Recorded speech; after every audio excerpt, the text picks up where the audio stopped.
Hello everybody and welcome to That's Football. We're back live again. It's Italy versus Austria at Wembley. Absolutely fantastic. Can't wait for this. Italy are back, but the big news is no Locatelli. He's dropped Locatelli and he's playing Verratti. But he has got great options.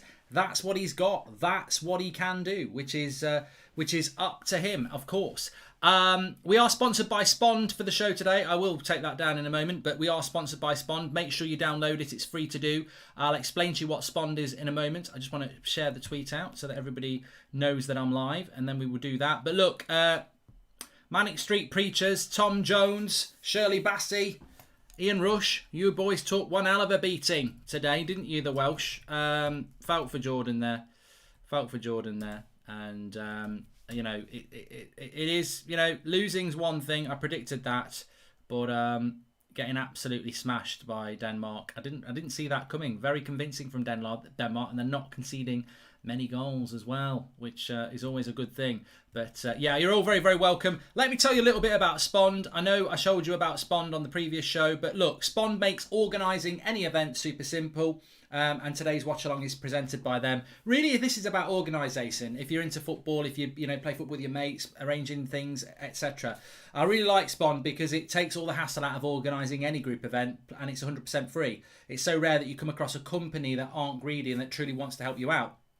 So no wonder they've reached 1 million active users already with Spond. Let me give you an example of what it's all about. Do download it. Video description. Very free to do. So with this, you can organise anything. But for now, let's say you're trying to organise a football match with your mates. Usually it's impossible. Everyone is always available at different times. You put it into a message group. People are replying at different times. You know, probably called Goldbridge's Army or something like that. Equally inventive. Spond makes organising any event super simple. All you've got to do is download it. It's totally free using the link in the description. Set up the event using the fully customizable event suite. Send the link to your mates, family members or team and sit back and wait for them to accept. Spond works across any device and even allows you to share files, create polls, schedule, manage events and attendance, make payments, group and private messages. It even syncs with your calendar within your phone, which is always nice. So what you're waiting for, hit the link in the description below and join the 1 million and counting other coaches, teams and participants using this awesome free app to save hours organising all of their events needs. Thanks again to Spond for supporting the show, and now let's get back to football. Hopefully I've explained what that's all about. It is free to download, like I say, and if you do football, if you do events or anything like that, this is the best thing to use. It's free, and like, you know, as I said, you send it out to everybody, you get your responses in your thing, you know who's responded, you know who hasn't, you can send out pictures in the group, all sorts of stuff. Fantastic little bit of kit. Link in the video description, free to download on Apple and Android. Give it a try with Spond. Thank you very much to them. Okay, so let me just change the timer on here. We've got 0-0 with Italy. We've got the timer, which I need to remove there. Yeah, what a fantastic start. You know, I did go cold turkey for 2 days, as I'm sure many of us did. I was like, oh my God, what's going on? And, you know, what did Gary Barlow think of Wales as cable? I thought it was absolutely incredible. I didn't even get on the stream. Jordan said, if you bring Gary Barlow on, I'm walking off. What's his problem? It was absolutely fantastic. I thought it was a brilliant start to the Euros. And it was a fantastic start to the Euro knockout stage, because my fear about the knockout stage is that you're gonna get games where it's about you know, being a little bit sensitive, being a little bit negative, being a little bit risk averse.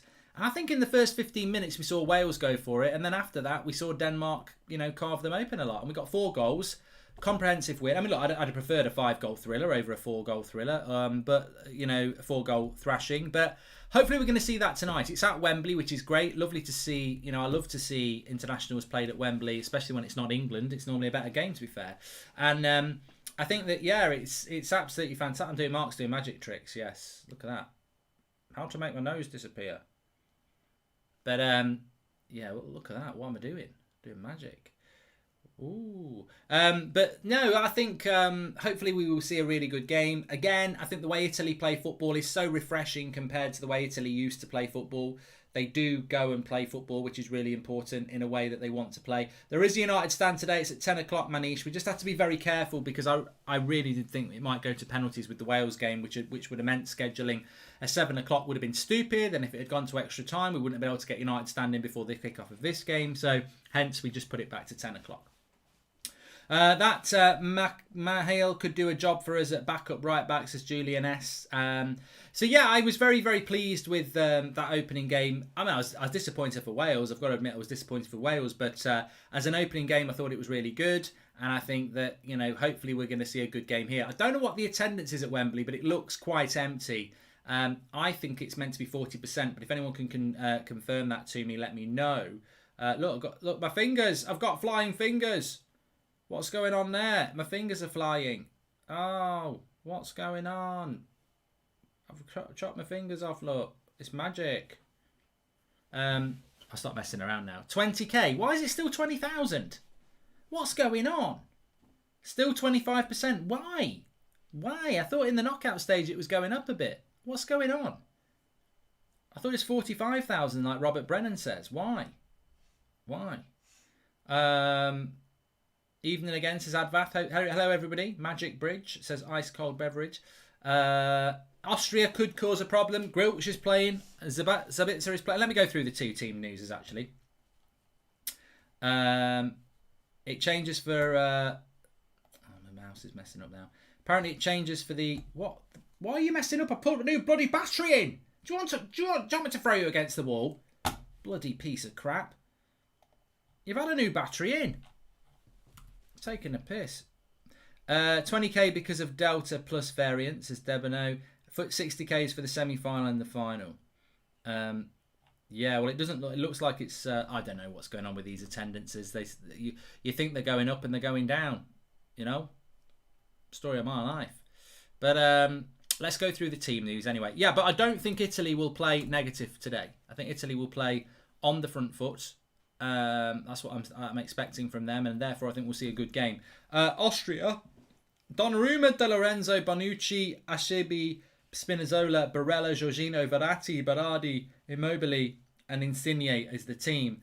Locatelli on the bench. I mean, I've got him on the thumbnail. I think he's been one of the players of the tournament. So to drop Locatelli, and that's what they've done, but to drop Locatelli is really surprising. Really surprising. I think he's been a fantastic player, and I don't think Verratti can bring what Locatelli brings. I think Verratti's more of a sitter. So does that make Italy a little bit more risk averse? I don't know. We'll see. I liked Locatelli's energy getting back and forward. So, it'd be interesting to see how that changes Italy. Austria, Bachmann, Lena, Dragovic, Hinteregger, Alaba, Schläger, Grilch, Lemar, Sabitzer, Baumgartner, and Arnautovic. And can I just say about Austria? Arnautovic is a handful. He's been in and out of this tournament. He's been suspended. He didn't play the first game. Sabitzer is a very good player. Lemar, or Lamer, how you pronounce this, is a good player. Grilch is a good player. I remember linking him to United a couple of years ago. Alaba's a good player as well. So they've got, they're not.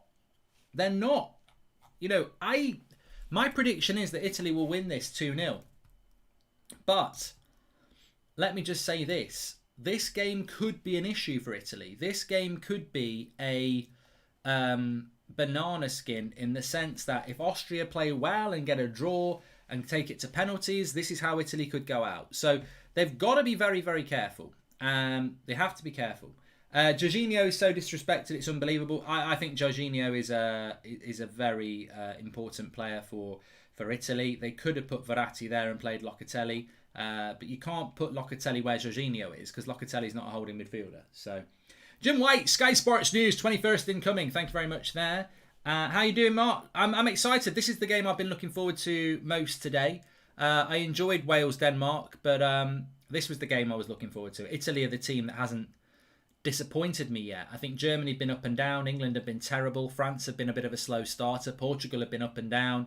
I've enjoyed Denmark's last couple of games, but obviously for different reasons they had a bad start to the tournament. I think Italy are the most consistent side, and what I want to see from Italy today is the ability to keep playing on the front foot, keep playing that fast-paced football. Obviously, no Chiellini for Italy.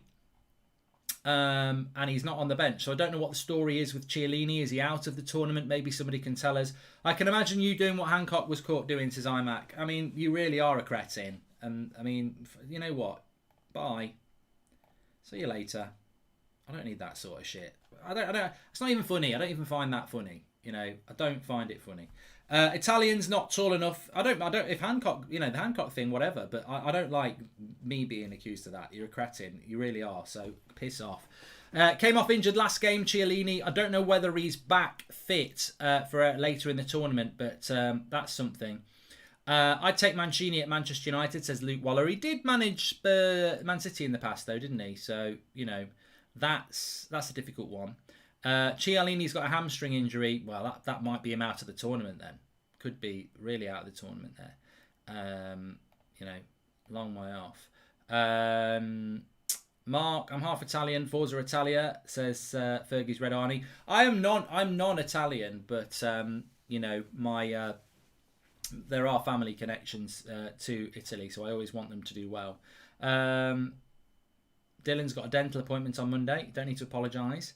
And Mark, would you take Locatelli at Manchester United?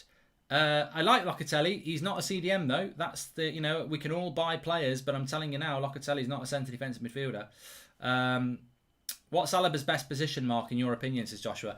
Not my problem, because he's gone to Real Madrid. I would have liked Alaba at Manchester United. I think he could fill. I don't know what doing. That's a bit dangerous, there, isn't it? That is. I don't know what that is. He's Alaba's an interesting one. He could fill two positions for United. He could play CDM and he could also play centre back. So I would have welcomed Alaba at Manchester United. I think he's a good player, but he's obviously off to Real Madrid, and he's a good signing for Real Madrid. And I think Real Madrid would like to keep Varane and play Varane and Alaba, because I think that'd be a very good centre back pairing. But it looks like they might lose him as well.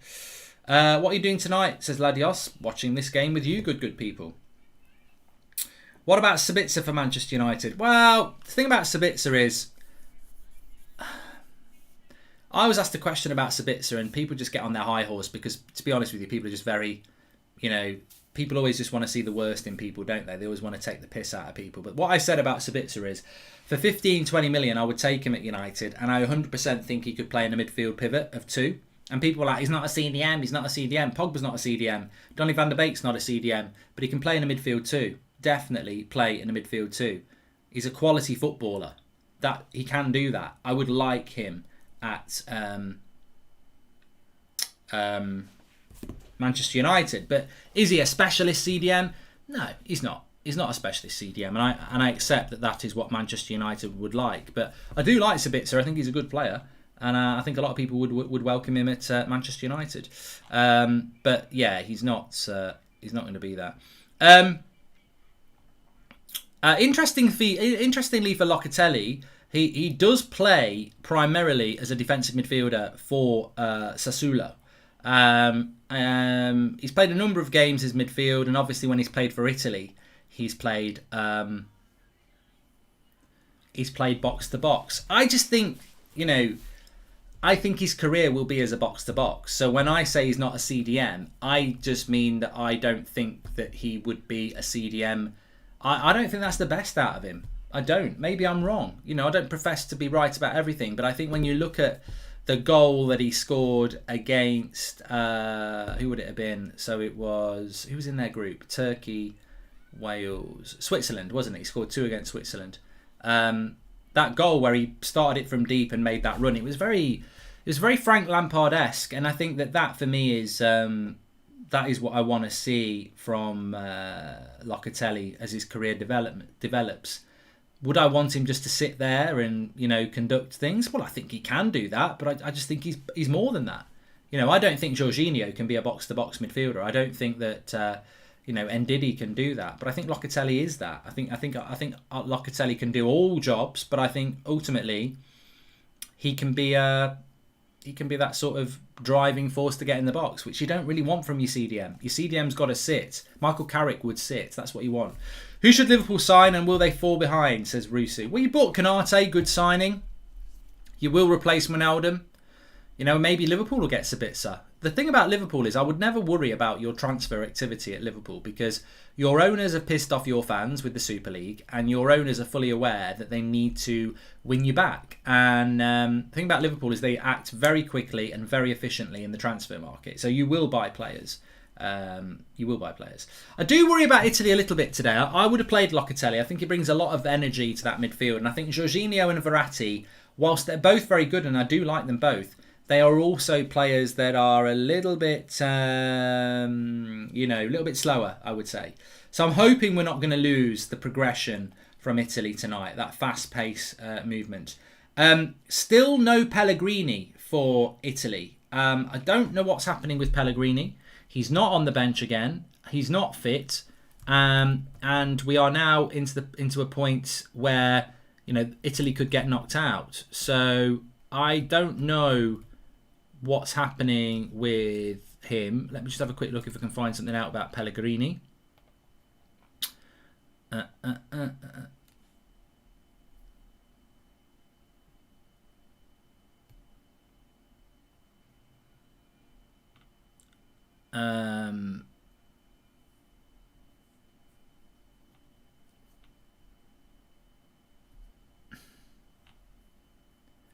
don't know whether he might have even been sent back. I don't know whether he's still there, but he's certainly injured. Mark, I'm really not confident for Tuesday. Gnabry has scored 6 goals at Wembley in his career and he will have unfit Maguire marking him, says Alex Holtz. Well, I'm not confident. Pellegrini got sent home, according to Dave. There is a 10 o'clock United stand show. Chiellini's a big loss for Italians, a big miss. I mean, I don't know. Score prediction, I'm going to go 2-0 to Italy, Slinksy. Thanks for the super chat, by the way. And big shout out to Alex Holt as well. Apparently he did get sent home. Was ruled out for the rest of the Euros. So, yeah. I got to be honest, England is my limit. I don't keep an eye on squad dynamics because there's so many squads. I'm only keeping an eye on England. So, I don't know. I didn't know that about Pellegrini. I thought he was a potential Verratti who was going to get involved later in the tournament.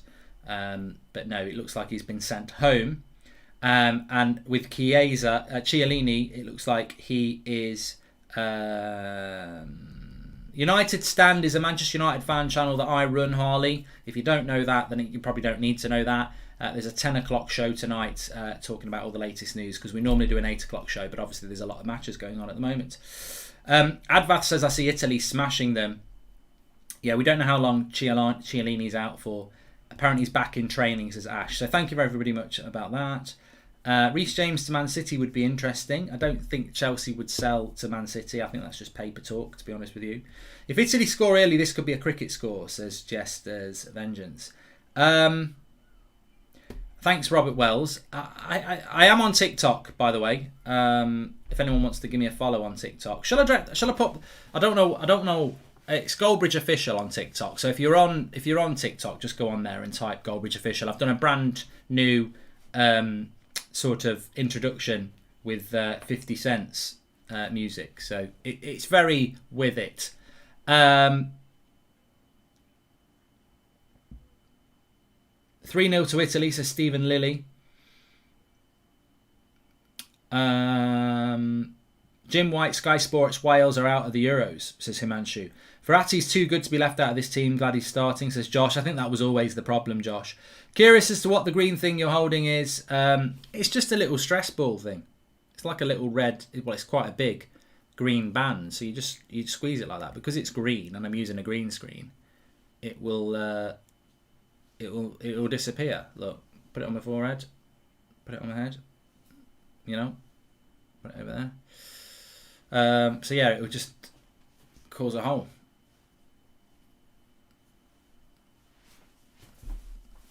Watch that. If England get knocked out, will you support Italy? Well, England won't get to the final, so I'm supporting Italy anyway. Do you think that Italy will beat Belgium or Portugal? Says LA Jackson. Really good point there from Eli. Really good point there from Eli. Please do download the Spond app as well. Really helps the channel when you do things like that. It's free to download. I'll explain what it is, but really appreciative if you do download it and give it a go. It's basically an organising app. It's free to download. But great points about that. Great points. about that. Absolutely fantastic point, actually, because Italy are playing Austria. You'd expect Italy to win that. But tomorrow night at 8 o'clock, remember we're doing all these games as watch-alongs, 5 o'clock and 8 o'clock till Tuesday now. And then the quarterfinals, I think, are next weekend, which I'll confirm in a moment. But Belgium play Portugal tomorrow night at 8 o'clock, and the winner plays the winner of this game. So if you're Belgium or Portugal, massively hard game. And then you've got to play Italy. Now, England-Germany is a hard game for England and Germany, but when they win that, the prize is Sweden or Ukraine. So you probably fancy yourself to get to the semi-final. But if you're Belgium or Portugal, you're going to play Italy. Massively hard game again. And then if you're Belgium, Portugal or Italy, when you play each other in the quarterfinals, you're then going to have to play France in the semi-finals. So for Portugal or Belgium to win this, it's probably going to be one of the hardest tournaments I've ever seen anybody win. Because Belgium, imagine if Belgium win it. They're going to have to beat Portugal, Italy, France, and then maybe Germany, Netherlands or England in the final. It won't be England. So a very, very hard run for a Belgium or a Portugal to do it. But the games are spaced apart. Of course it could happen. Of course it could happen.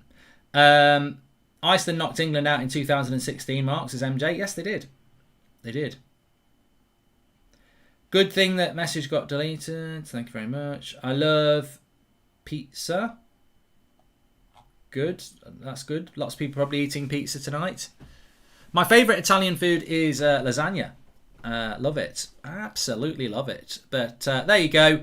It's a shame Wembley's not full. I think we're getting to silly season now, to be honest with you. I think that these... I saw something. There is a United Stand show at 10 o'clock, Neville. Get on show on time, and then I don't have to keep repeating things. I've said it 4 times. United Stand, 10 o'clock tonight. It wasn't on at 7 o'clock because the 5 o'clock game could have gone to extra time, in which case you wouldn't be able to do the show anyway. So 10 o'clock tonight for that. But I don't know what everybody else thinks, but we've been running a lot of test events in the UK. They did the Brit Awards, they did the FA Cup semi-final, this, that and the other. And the amount of cases that of COVID from that, and they did a lot of testing, was less than 50, I think. So I think we should be up in the attendances for these games. I really do. Is South getting a new contract after the tournament? Says Salah Ahmed. I've already done a video on it. Not very happy about it. FA chief executive said that they're very happy with Southgate and they want to give him a new contract regardless of what happens in the Euros. So basically you can manage England with all the talent we've got. You can get knocked out in the last 16 in a home tournament, and that's good enough to get a new contract. Who the hell are in charge of this association? It's crazy talk. Absolutely crazy talk. It really is. I'm baffled. Absolutely baffled. But, you know, it is what it is. We've got the players coming out onto the pitch. We're very close to kick-off, actually. They didn't realise how quickly we'd moved through there, so that's good. 5 minutes to go to kick-off. Really looking forward to it. Romano's just come out talking about Mbappe and Liverpool, says it's fake news coming out of nowhere. There's nothing between Kylian and Liverpool this summer. So that'll upset a few Liverpool fans, but that's come from Fabrizio Romano. Fabrizio Romano, he's absolutely incredible. Fabrizio, you know, I often see, my God. Yeah, but I think secretly a lot of us are big fans of Italy, aren't we? Because and you know, I've always been a big fan of Italy, but that, as I've said every time we seem to play Italy, I always say this. I've loved Italian football for a long time. A long time. And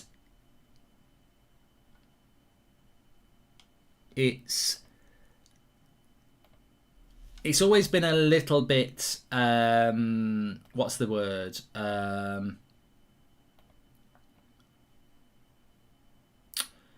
Poor.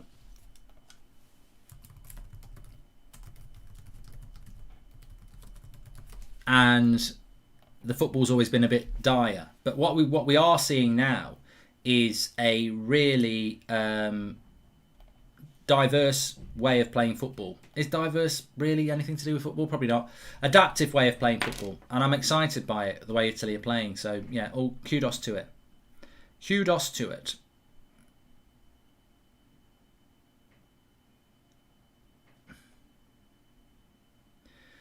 Right. Let's get ready to rumble. Super chat comes in. What's the status of Mata and Lee Grant? If no contract is signed, do they leave on the 1st of July? They'll be getting new contracts, mate. Sean Byrne, they'll get new contracts. Absolutely fantastic. I think Austria are going to shock Italy tonight, says Ruben. You know what? I think that it's not ridiculous to say that. It really isn't. But I think if you're going to win, if Italy get knocked out, they deserve to get knocked out, basically. That's what I'm trying to say in a more intelligent way. If they get knocked out, they deserve to get knocked out. I'd be disappointed. But then again, I saw Germany play well against France. They lost. I saw them play well against Portugal. They smashed them. And then I saw them play terrible against Hungary and just about sneak through when they could have been going out. So anything's possible in football. And Austria have got some good players. They have got some good players. And I hope they make a good game of it. I mean, I'm hoping Austria do play well because I think Italy will have to play very well against Belgium and Portugal. So I'm hoping that Italy do play well. And Mancini should not dye his hair. He'd look better off grey. Go grey gracefully, Mancini. I think he'd look better with grey hair. You can tell he's dyeing it. It's got bits of white and bits of orange in it. But no, I think that Austria could cause some issues. Italians love their football. They love their football. And that's something that's I find very endearing. But Wembley definitely looks a little bit more full, but maybe it is only 25% still. I'll take your words for it, people. I'll take your words for it. Can I just say as well, just before we're going to kick off, because we are very close to kick off, let me just do this and this. Please do download the Spond app. They are sponsoring the show today. Big up to them. The way the Spond app works, it's an event organizer. So when you're on WhatsApp and you want to organize a five-a-side, or you got a match or events that you're organising and it's all in a WhatsApp group and you don't know who's replied, and some people are replying twice and some people aren't replying at all. The way that Spond works, it's completely free to download. It's an event organising app. You can message each other within the group. You send invites out. It gives you each of the invites back so you know who hasn't and has replied. You can put photos in there, all sorts of things. And it syncs in with your address book and everything. So it's super easy to use. An event planner. Over 1 million people are using it. Brand new sort of app thing for organising events. I've started using it for my team actually, and it is really, really good. It's far better than these WhatsApp things where you get you put something in a WhatsApp group about a game of football, and all you want is everyone to reply one after the other, and one person goes, yeah, I can make it, and then they start talking about, oh, did you see the match last night with Grealish? Shut up, I'm trying to organise an event. What are you talking about Grealish for? Now everyone's thinking about Grealish instead of replying to me and saying yes or no. So it works really well in that sense. So download it, links in the video description. Big up to Spond, free to download, link in the video description. And now we're about to kick off. Absolutely fantastic. Come on then. Jim White, Sky Sports News. How does one deal with domestic violence to female to male? You call the police, Christian. And I don't really know if you... I really hope, Christian, that if you are a victim of that you do phone the police and you get proper help. And I really hope that if anyone thinks that's funny or is a joke, that somebody wouldn't treat something so serious as funny or as a joke. If you're being serious, Christian, you phone the police. It's a serious matter. Locatelli to United, says Marat. Interesting. As I said before, I think he's more of a box-to-box player as he grows out, because I think he's got goals in him. I don't want a CDM to have goals in them. I want a CDM to be, to sit in front of the back four and conduct things. I mean, look, it'd be interesting. I'm surprised that Locatelli isn't starting the game. I've got to be honest about that. Anyway, the time is on the screen.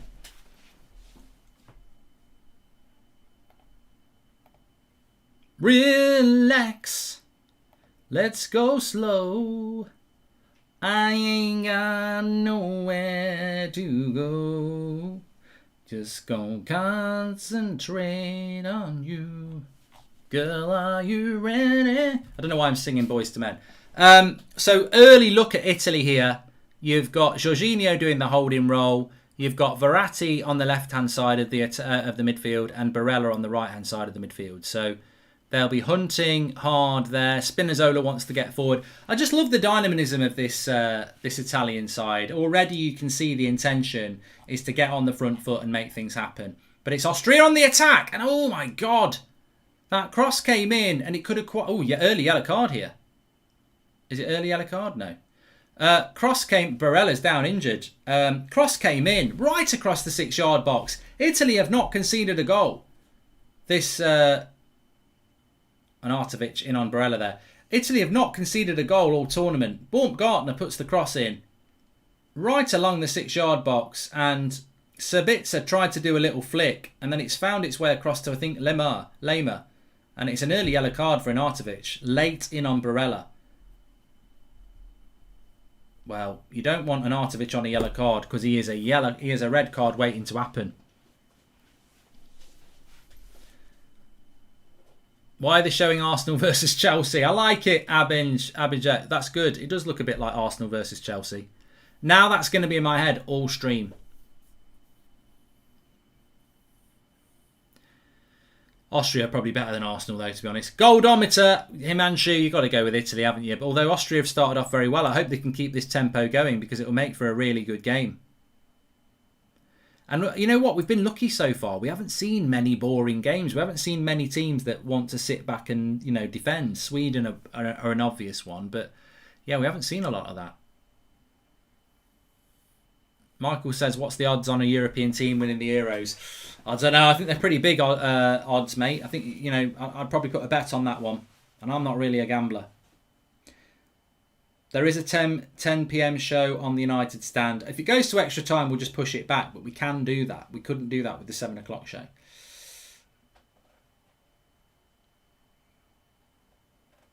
I think Sweden have played quite defensive. I'd be interesting to see, you know, if they go a little bit more on the front foot against Ukraine, because that's a great opportunity to get into the quarterfinals. Here's Beraldi into the box, well cleared away. It's going to be a good matchup, this.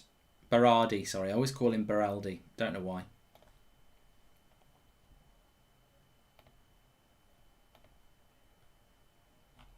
Don't need to sync when the timer's below me.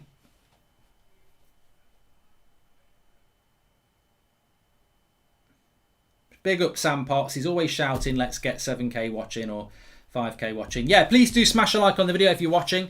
And make sure you subscribe, bottom right-hand corner. I think we're on the road to 440k tonight.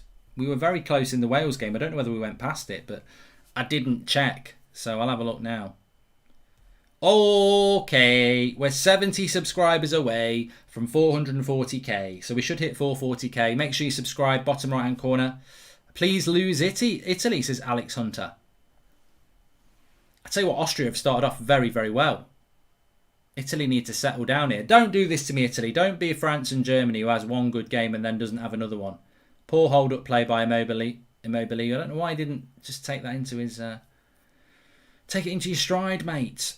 Why didn't he do that? Oh. Black screen. Oh, it's back again. And it's gone again.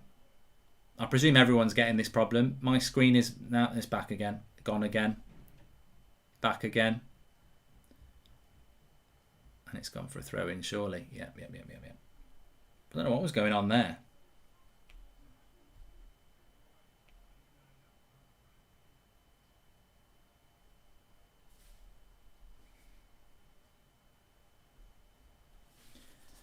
Italy versus Austria.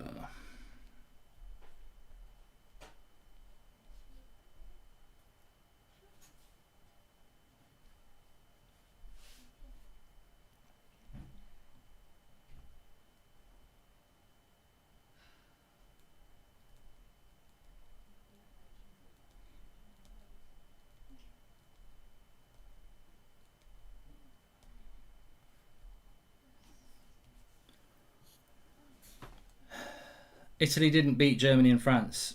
No, I don't remember saying that they did. You might want to listen. I didn't say that. I said I don't want Italy to disappoint like they did with France and Germany, where, you know, we watched France and they've been disappointing. We've watched Germany and they've been good and disappointing. I think Italy have been very entertaining in their first 3 games, but I don't want to see them dropping off and looking, you know, I think a lot of people feel that Italy could be a team to win the tournament. I want that to continue. I mean, they've started off a little bit tentative here, but they can't be on it every minute of every game. Lovely ball into Immobile, and keeper's very quick off his line. And he's late in on the keeper there. He's going to get booked. Is he going to get booked? Slid into the keeper. Didn't probably need to do it. Thoughts on Mancini dropping Locatelli, says Matt Hayes, Tottenham blog. Thanks for the super chat, mate. I think he should get a yellow card for that, Immobile. I don't think he needs to slide there. He knows he's not getting the ball. I don't think he needed to do that. I would have picked Locatelli. I think he's very unlucky to get dropped, but I suppose it's about manager favourites, isn't it? And, you know, probably feels that he can't leave a player of Verratti's quality out, and Barella has got fantastic tenacity as well. Barella's a very good player. Mark, we are due a shock in this tournament. I fancy this game that could bring it, says Mac. Well, you never know. You never know. Maybe. Nothing. You know, maybe. Maybe this could be the game. I hope not. You know, Italy is a team that I want to do well. And the thing is, at this stage of the tournament, you've probably got teams that you want to do well that are still in it. Unless you're Welsh. But, you know, I do like Denmark. I'd like Italy to stay in the tournament. I want to get to the stage in the tournament, you know, Belgium, Portugal tomorrow. Looking forward to that. Don't really have a preference. Probably Portugal because of Ronaldo and Bruno, but Bruno probably won't start that game. So, but yeah, I definitely want Italy to win this. I can't lie about that.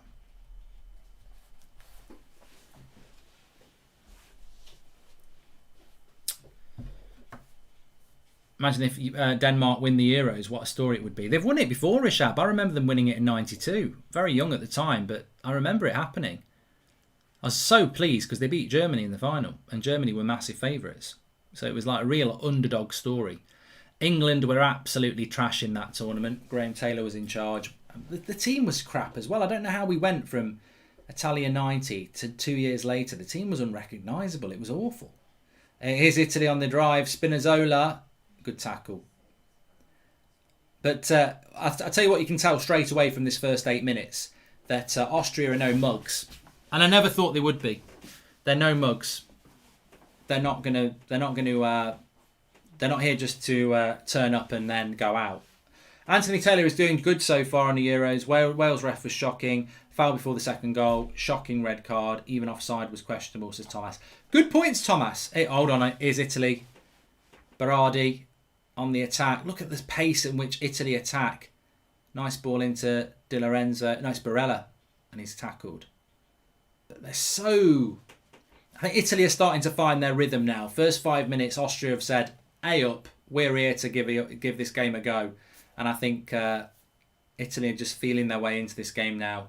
We're starting to get those drives from the midfield. They're starting to stretch the game. But hopefully we're going to get a good game here. But yeah, no, I thought the referee, definitely the second goal for Denmark. I know a long time passed, but he should have given a foul at the start of the play when Wales were on the attack. And it wasn't a red card, but the game was over. Mark, this Italian kit is the best I've seen. They are so fashionable, says Rams ZB. Is it a Puma kit with Italy? Italy have some fantastic kits. I used to have one. I haven't got it anymore. It was about... might have been like the Euros 2000. Let me just check. Italy kit, Euro 2000. Italy kit, Euro 2000. It was Kappa. No, that's not the one I want. Let's have a look. Yeah. The Italian kit in Euro 2000. It sort of came down to there on the arms and it was really tight. I had that kit bought for me. It was lovely. I used to have it. I don't have it anymore. Really tight, nice kit. Relax. Let's go slow. Italy are starting to come into this game. Spinazzola on the way forward here. You might want to give it him back. Nice little ball wide. Here's Berardi. I like him. I do. He reminds me of somebody, Berardi. Nice ball here. Spinazzola on the left-hand side. He's on the attack. He's in the box. Oh, sort of a cross shot. Berardi really reminds me of somebody, and I don't know who. Really reminds me of a player. Obviously, he reminds me of Berardi now, but he reminds me of somebody. I can't think who it is.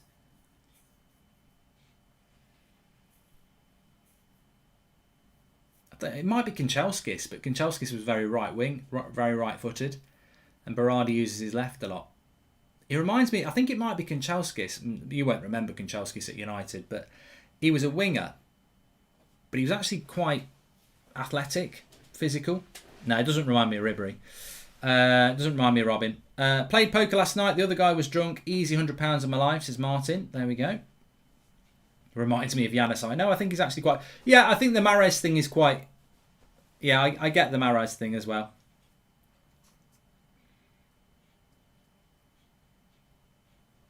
Go on, here he is again. He's very left-footed. This could lead to a goal. Oh, Immobile's just off wide. Give it to Insigne.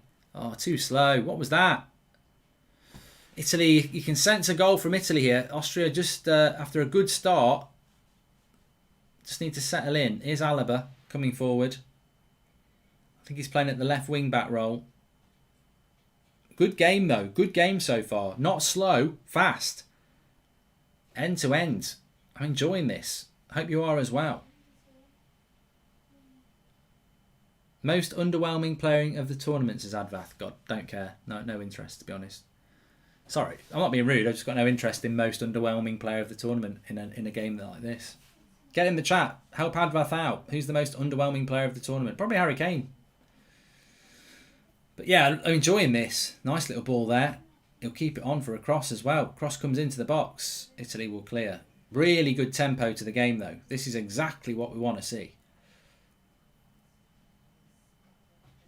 Nice ball. Lovely stuff.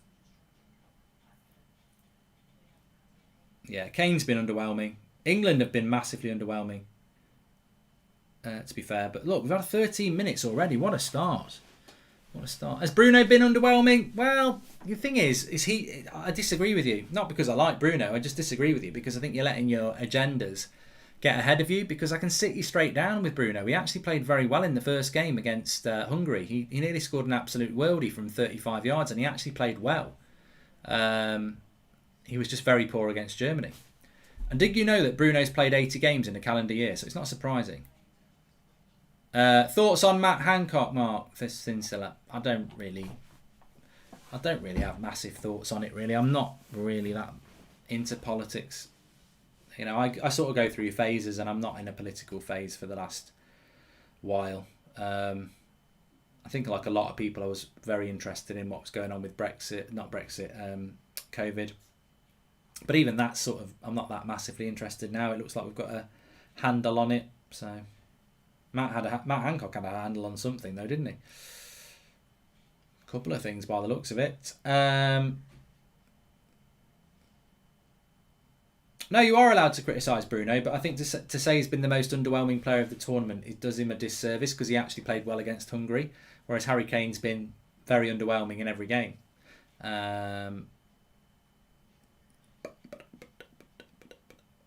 Good tackle there. Italy still on the attack here. Austria press well, says Henrik.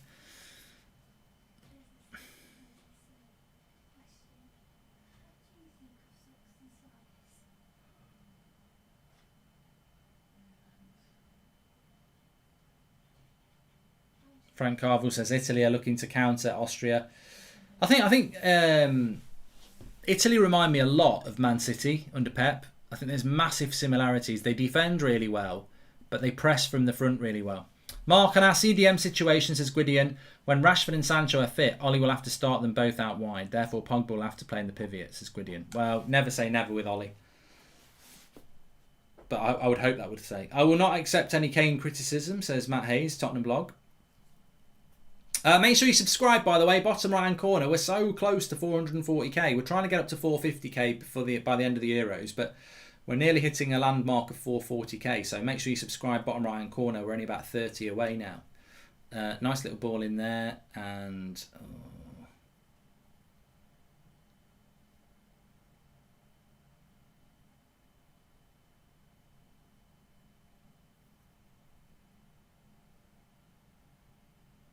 Insigne had a cross earlier, but easy take. Good goalkeeper as well. The Austrian. Always getting mixed up with Switzerland and Czech Republic. I'm terrible on all three. Ehab says, what's the best game of the tournament so far? Oh, good shot, good save. Oh, that was the chance. Barella, great cutback by, I think it was Spinazzola. And Barella hit it from the edge of the box. Keeper made a good save with his feet. Italy starting to turn the screw here. Look how high up the pitch Spinazzola plays, though. He's so high. He's almost like a winger. But Di Lorenzo doesn't do it on the right-hand side. I've noticed this with Italy. It's almost they become a back three. With look, they're a back three there. Spinazzola's they're basically playing a 3-2. It's hard to look at. Spinazzola's so high up the pitch. He's not really at left back. They call it a 4-3-3, but it's not a 4-3-3. Spinazzola, player of the tournament, says Gwydion. Here's Jorginho. Nearly threading in Insigne there.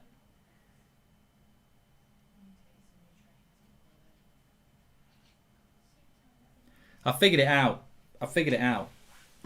They basically play a 3 with the right back tucking in as a right-sided centre-back. Then they play a 2 of Jorginho or a 1 of Jorginho. I figured it out. Right, they're playing a 3, Jorginho as the holding midfielder.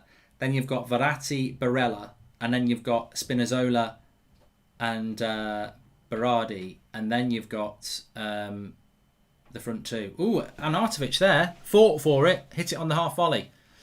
Over the bar. It's not a 3-4-3, really. They are. I agree with BP Boulogne. They are there to be hit on the break. Jordan Purchell, thank you very much. Yeah, Spinazzola plays for Roma, Himanshu, yeah. So yeah, they've got Di Lorenzo and Bonucci and the other lad, who sort of play as a 3. Then you've got Jorginho as a 1. Then you've got Verratti and Barella. And then you've got Berardi and Spinazzola. And then you've got Insigne and Immobile.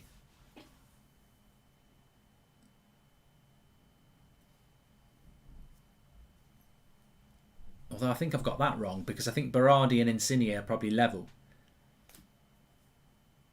But he plays very high up. Just keep your eye on Spinazzola compared to the right back for Italy. He plays massively far forward. It's great to watch. 3-1-4-2, yeah. I could go with that, Kieran Walker. Zed Jamie says, why don't City or Chelsea go for Immobile? He's a brilliant player, a proper goal scorer. I think he's fantastic, mate. But, he had that move, didn't he? Was it to Dortmund? He did that already. And he's getting on a bit now. So, yeah.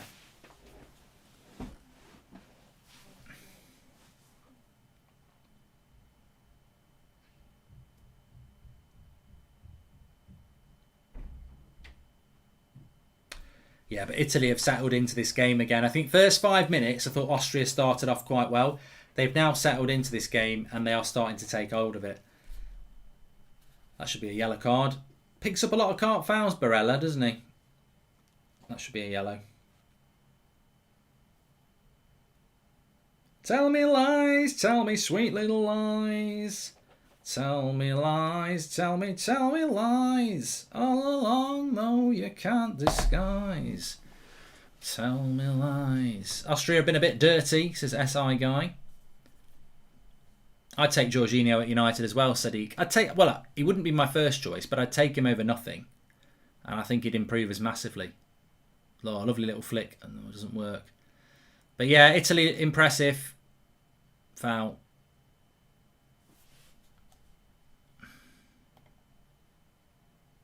Matt Hayes says, I think Spinazzola pushes on because Insigne drifts into the number 10 to create the space.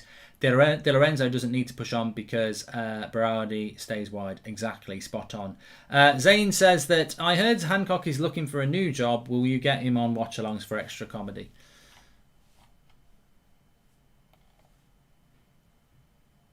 Jorginho can't work in a pivot. Well, he won a Champions League in a pivot, mate. Am I not right that the pivot is Kante and Jorginho or Kovacic and Jorginho? I mean, ultimately, I don't want United to play a pivot anyway. I want one holding midfielder anyway. You could play Jorginho and then have Bruno and Pogba, or Donny and Bruno. Italy doing well though. 21 minutes gone. Just starting to up that tempo, and Austria starting to sit in a little bit more. I think we need an early. I think we could do with a goal in this game. United could play. Fabrizio Romano Jr. says United could play very similar to this Italy team if Wan-Bissaka does actually get converted into a centre back. With Shaw doing the Spinazzola role, maybe that's Ollie's thinking behind converting Aaron Wan-Bissaka to a centre back. You know what? He's got such a cool name. You know, like there are. Give me some examples of these. Formations that you can play.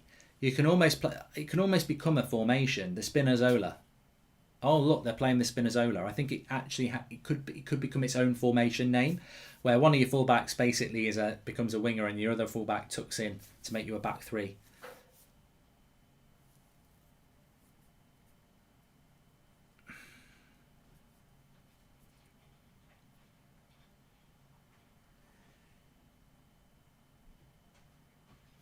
Yeah, like Matthew says, it sounds like a Mezzala midfield role. Jorginho is a regista. This is Front Post Football.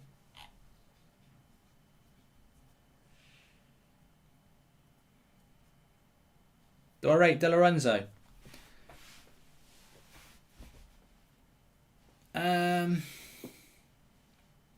I was surprised he moved for Lorenzini out of the team, to be honest. I mean, I know he's not always a starter for PSG, but I actually thought he would have stuck with him, but I don't know whether he's picked up an injury.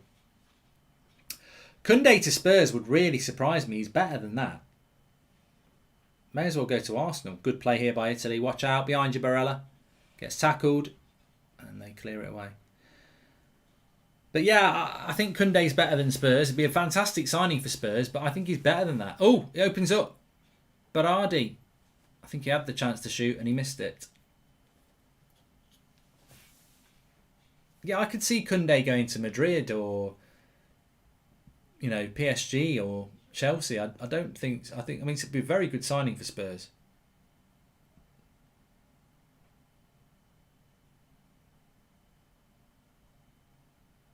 Florenzi is injured. Thanks. They've had a few injuries, the old Italian side, haven't they?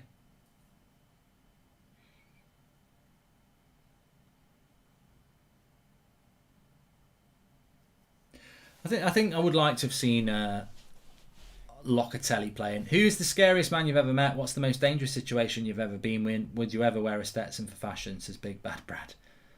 I'd like to wear a Stetson anyway. I love Red Dead Redemption.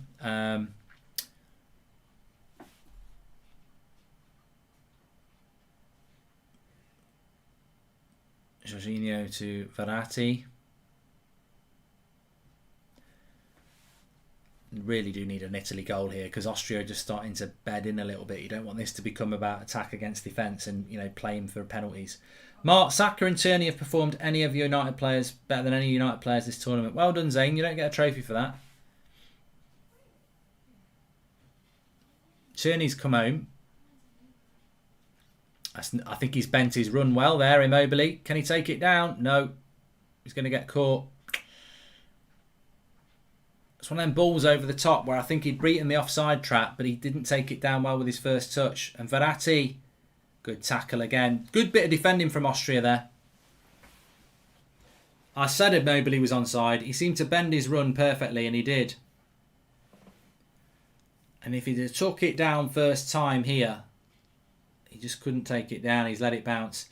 Hard takedown. Mata would have done it. What would you let Hancock kiss you if football comes home? Says Will Hester. Weird take, but there you go. Thanks everyone for watching. Smash a like on the video and share it if you're watching. Nearly 8,000. Corner here to Italy. Quite good at corners, Italy. Although they haven't got Chiellini today. And it's headed away.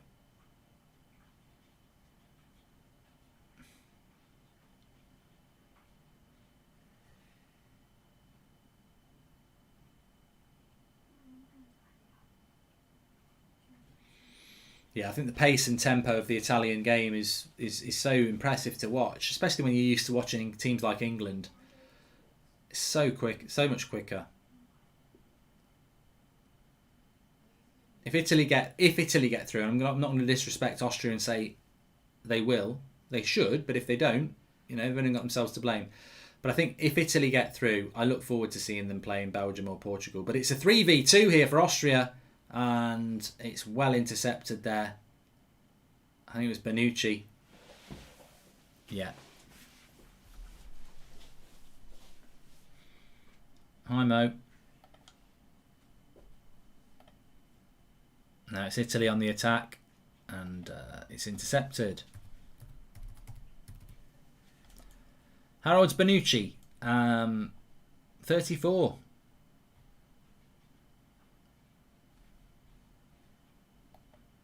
As long as I remember, though, Italy have always done this.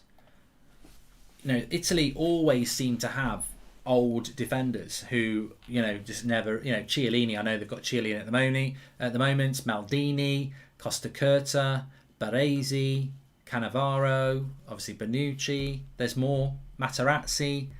They always seem to have these centre-backs who are like 35.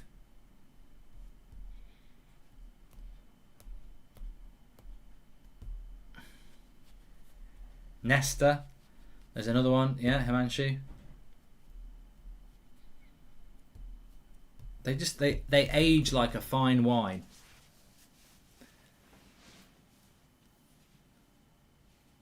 Now, Buffon wasn't a centre-back, but I know what you mean, Chris.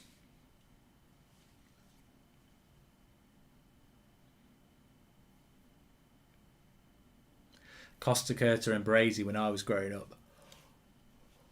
And they had Maldini as well. I don't think United will resolve the goalkeeping situation this summer, and I really can't imagine what it's going to be like next season, says Gwydion. Oh, can I have some water, please? No, I don't think they will either. It's crazy to me, but I don't think they will.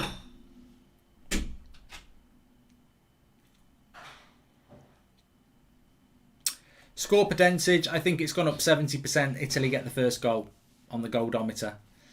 I think Austria have dropped a little bit. We do need a goal. We need a goal, because preferably an Italy goal, because I think Austria are just playing a little bit too defensive, and I don't blame them for that. Italy are the better side, but an Italian goal would just open this game up a little bit. But as we've seen with Italy, they're a very good second half side. Do you reckon we could beat Germany, says Tom? Yeah, you've got to go into it with hope. Do you think Haaland will come to Chelsea, says Mo? I think if Chelsea want Dortmund and they want if Chelsea want Haaland and they want to spend over £150 million on a player, then it will happen. But it depends whether they want to do that or not. Is Italy on the attack? Insigne on the left-hand side. Little dink cross. Barella will pick it up. It's gone over him. Do I think the Euros have lived up to expectations? I think, apart from the fact that the crowds aren't there, I think it's been a fantastic tournament so far. I don't know what everyone else thinks. Even Denmark-Wales today, all right, it was very disappointing from Wales, but we still got 4 goals. What I don't want to see in this knockout stage is lots of 0-0s. I'm worried about Sweden-Ukraine, and I'm worried about Croatia-Spain. There'll probably be 5 goals in both games now, but those are the 2 that I look at and go, Alaba's so fast though, isn't he? Really reads the play so quickly.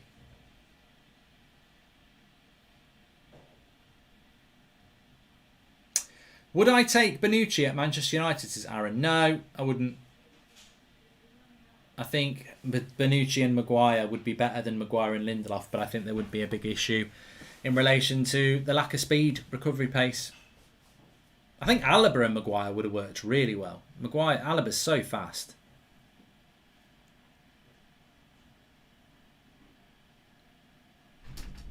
As Himanshu says, he could have been really good at United.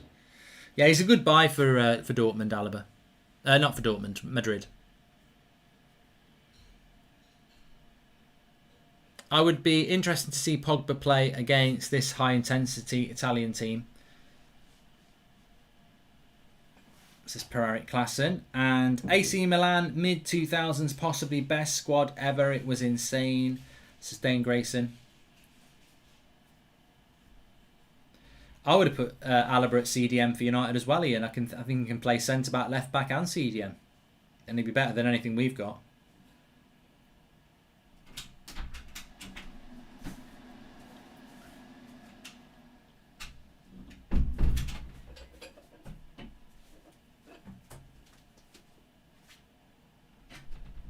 That's the keepers. I mean, Donnarumma doesn't really have a lot to do. Why aren't United selling Jesse, Matic, Mata, Pereira now? They're not in the Euros. Need to get a move on, says Gwydion. Well, they're on holiday, aren't they?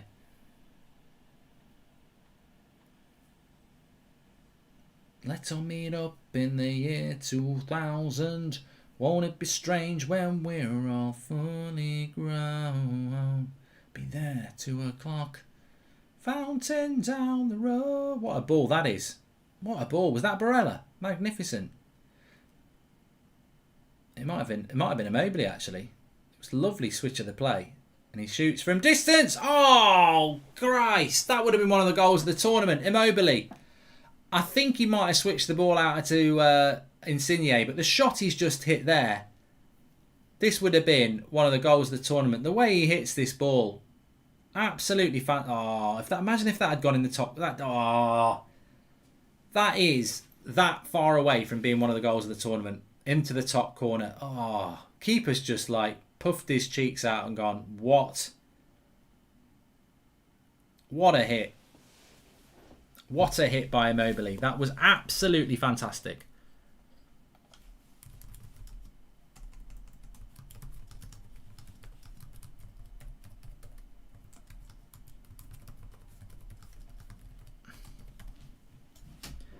I wish it had gone in because I think this game desperately does need a goal.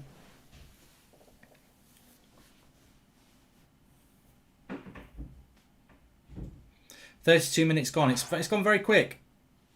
Austria have definitely gone into their shell, sitting back. Italy are going to come up against teams like this. Well, maybe not. I think later in the tournament you're going to play better teams, but they're certainly going to have to get used to grinding these teams down. I did hear about the away goal removal by UEFA Sina. I don't know whether that makes things better or worse, really. We'll see.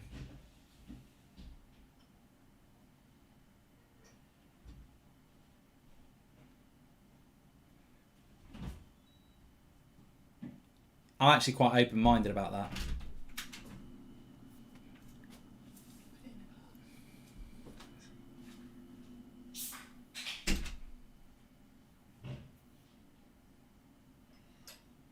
Some people saying it might make it worse. Would I take Barella at United? Yeah, but he's not a CDM. He's definitely not a CDM. I suspect that this Italian team will give everybody a good game. Oh, that deserved to go in. I'm telling you, that Immobile goal, I just want it to go in every time. Such a good hit. It's got so much dip on it. And it's hit so well. It's one of those, if it went in, doesn't matter whether you support Italy or not, you'd go crazy. It was absolutely fantastic. Absolutely fantastic. But Austria with the ball here, just about to hit 35 minutes in. Thanks. Is that all of it? Thank you.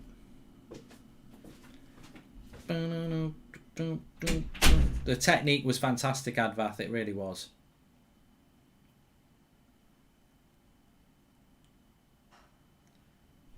Well, the keeper's reaction was the best. All the Italian players put their hands on their head. They couldn't believe it hadn't gone in. But the keeper's reaction was even better. He just puffed his cheeks out and went... Because there's no keeper in the world could save it. Next Euros chat is tomorrow night, Frank Carville, at 11 o'clock on Twitch, Goldbridge TV. I'm excited for Portugal, Belgium, yeah. Romano supports Italy, doesn't he? Because he's Italian. That shot by Immobile was a Bruno special performed by Mark on FIFA, says Anthony Johnston.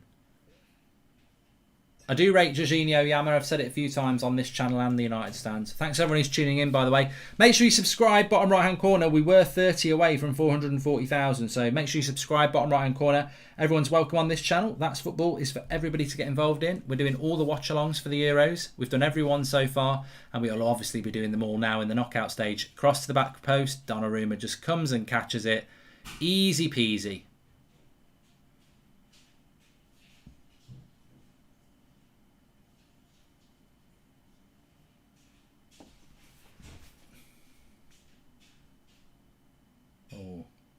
And Artovich with the skill there. Got a little bit lucky, to be honest.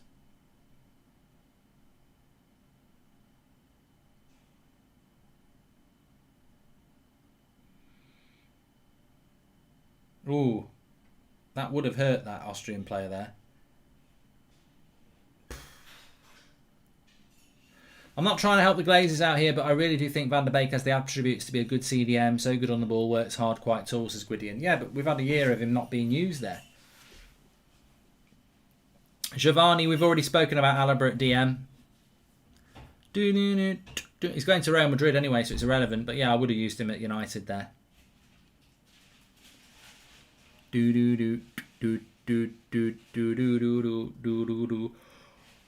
Does he Gaming says Van der Beek could be very special. I agree. I just don't know that Ollie's ever going to use him. It doesn't feel like Ollie wants to use him, does it? So, you know, what can you say about that?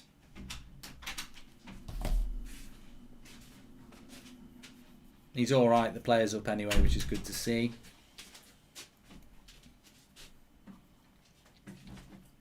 Thing is, if Donny became a centre defensive midfielder, I don't think he would want to do it anyway. A centre defensive midfielder's job is to sit in front of the back four and just stay in front of them. You know, dictate the play, move with them, and be 10 metres away from them at all times. As a CDM, your job is not to get into the box. That's not your job. So I don't know that Van der Beek would make a good CDM, to be honest.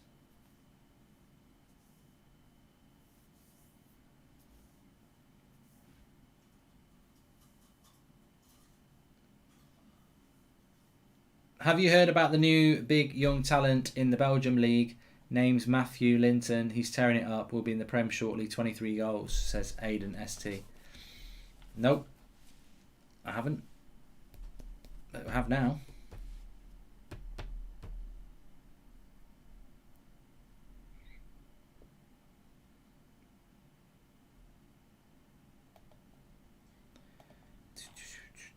Ollie or Southgate as United manager? I mean, Southgate's shite, Tom.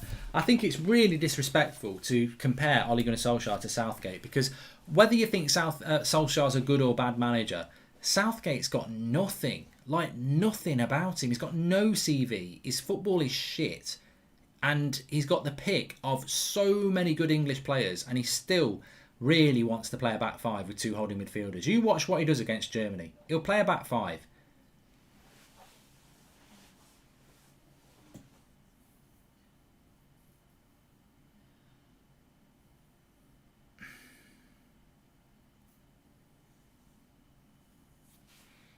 Do.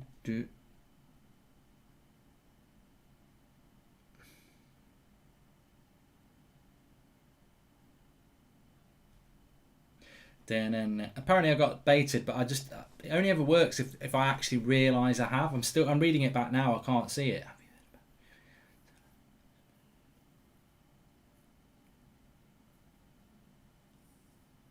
I still don't get it. You'll have to explain to me how I've been baited there, because I actually don't get it. So, yeah, loads of people don't get it. Some people do.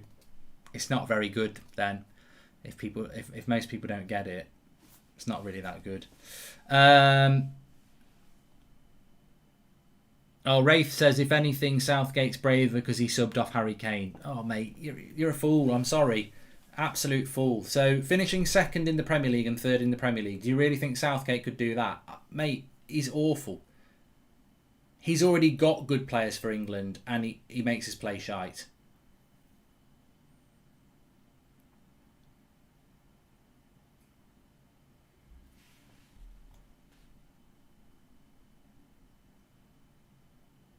Yeah, if you don't get it, it's rubbish. I don't get it. Mark, who's been your pot and Player of the tournament and young player of the tournament so far, says Kieran. I mean, I have liked Locatelli, but I suppose Spinazzola, really. Yeah. Come on, Italy need a goal. This game needs an Italian goal to open it up because Austria are playing so negative. Well, they're not playing negative. They're trying to hit on the break.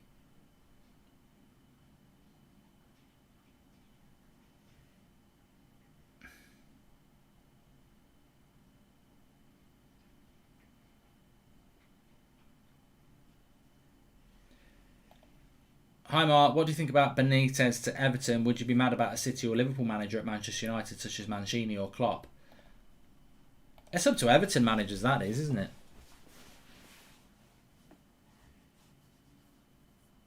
It really is up to Everton players, Everton fans, really. I mean, I've never been a huge fan of Benitez, but a lot of people say he's a really good coach. I've never been a massive fan of his. So, but for Everton, I think at the big same. I mean, look, Everton's manager's gone to Real Madrid. The quality of Ancelotti at Everton, Everton were boxing there, boxing above their weight. He's a fantastic coach, Ancelotti. So most things are going to be a step down from him. But Benitez is quite high profile, although he did manage Newcastle. Italy's struggling here to break them down, and wins a corner. 42 minutes coming up for half time. What's the topic going to be at half time? What should we do at half time, actually? I forgot to say that. Top what? I don't know what we've not done. We've done quite a lot.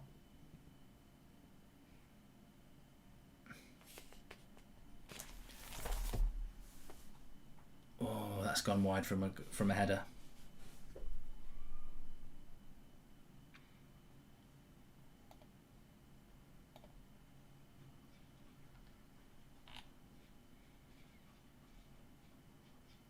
I'm not doing kits. God, I'm never going to be that guy. I'm never going to be rating kits.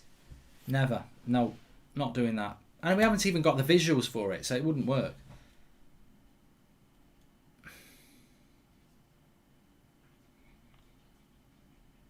Top 10 kits at the Euros. No. No. We can't even show them. What do you want me to do? Draw them? Southgate won't play a back five against Germany. It'll be 4-2-3-1. Come on, Mark. I'm Indian and I think manager gets undue criticism. Well, Rams, I'm English and I think he's shite. Opinions. Love the channel, Mark. Great content and proper legend. Thanks, Chelsea Blues.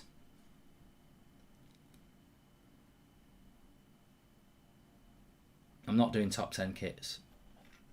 You can keep asking for it. I'm not doing top 10 kits. Top 5 strikers at the Euros. I'll do that, Greg. I think that's a good one. I like that one, actually. Top 5 strikers at the Euros.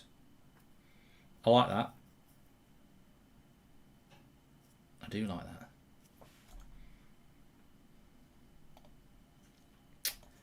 Ian Dwan, you're not here. We're not here for that. And neither are you. Top 5 Prem players at the Euros. Tesco there. Too technical. Have you seen any reports that United are changing to a 4-3-3 next season with 1 CDM and 2 8s, so Bruno and Paul advanced? Nope. Sorry, Gwydion. I'm sorry, but I haven't. And hi, Mark. When will you play FIFA again? Says Ice Cream 12. I've played it the other day. It's on Goldbridge TV on Twitch. So I might play it tomorrow afternoon, actually. We'll see how it goes. Got quite a lot on tomorrow, though, but... That's a free kick again. We're just about to hit half time here.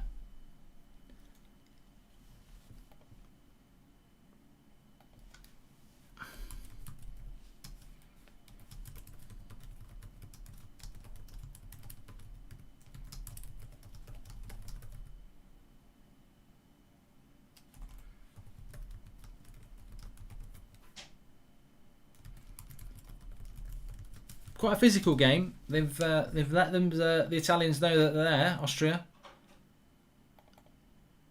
And this will be the last event of the first half. Now, 0-0 at half-time. You know, could this be our first extra time game? I think that would be a failure of the tournament, to be honest with you. For Italy, you don't want this game to be going into extra time if you're Italy. Spinazzola's hurt himself here. I'm not doing top 5 refs. I don't even know 5 refs. Anyway, this is a chance for Italy right at the end of the half to whip a cross in, try and get it on the head of people like Bonucci, Immobile.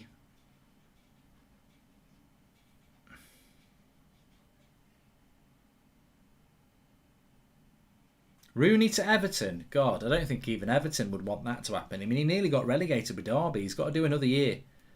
Definitely. And that's gone out for corner. Or is it full time? Full time. No, half time, not full time.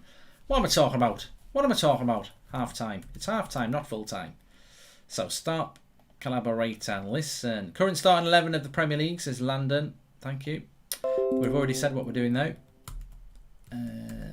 Let me just tweet out what we're going to do. We're going to do top 5 strikers at the Euros in a moment. It doesn't mean that they're performing at the Euros, just the top strikers in the Euros.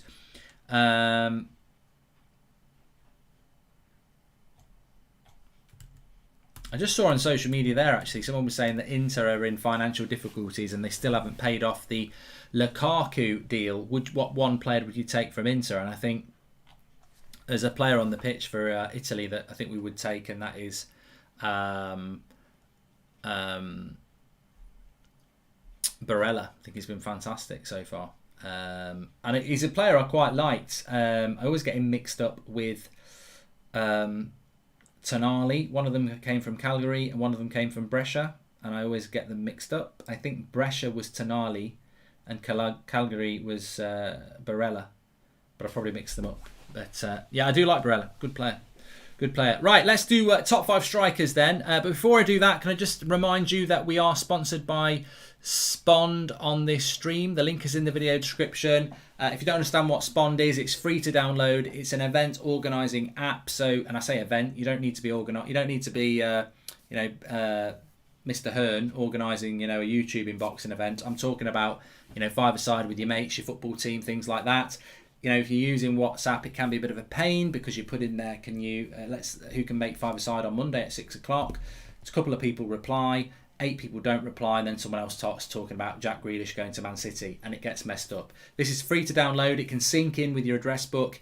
You create your event. You can put messages in there. You send your invites out. It puts reminders in there. You get notified of everyone who replies. You can put pictures in there. Social as well as organising. Fantastic little app. Links in the video description. I've started using it for my team as well. You can download it for free. Links in the video description. Spond, give it a go. 100% free, and over 1 million people using it. So crack on there. Anyway, let's talk about the game briefly before we get into the top 5 strikers in the Euros at the moment. I would say that little bit. I think the people who said, what a goal that would have been from Immobile, by the way. It deserved to go in. It was so well hit. The dip, the strike, the technique, but it just hits the side of the post. Oh, it could have been so good. But I think that it's been, those people who said this could be a potential shock and upset. The only way it really happens is this really, for me. Austria keep defending well, and then maybe nick a goal or take it to extra time and penalties. I think that Italy are going to have to go through the gears in the second half. They have done that. They have been through the gears in previous games. They did it against Turkey. And I think Mancini might start making some changes in the second half, because I certainly think that Verratti, Jorginho, whilst they've played well, maybe he'll look for that, physicality of Locatelli and that drive from Locatelli. He has got options like Chiesa, Bernardeschi, Belotti as well. Insigne's been a little bit quiet, but Italy have got the quality. They've just got to get that first goal. Italy need to push, says Vignesh. I agree with you on that one.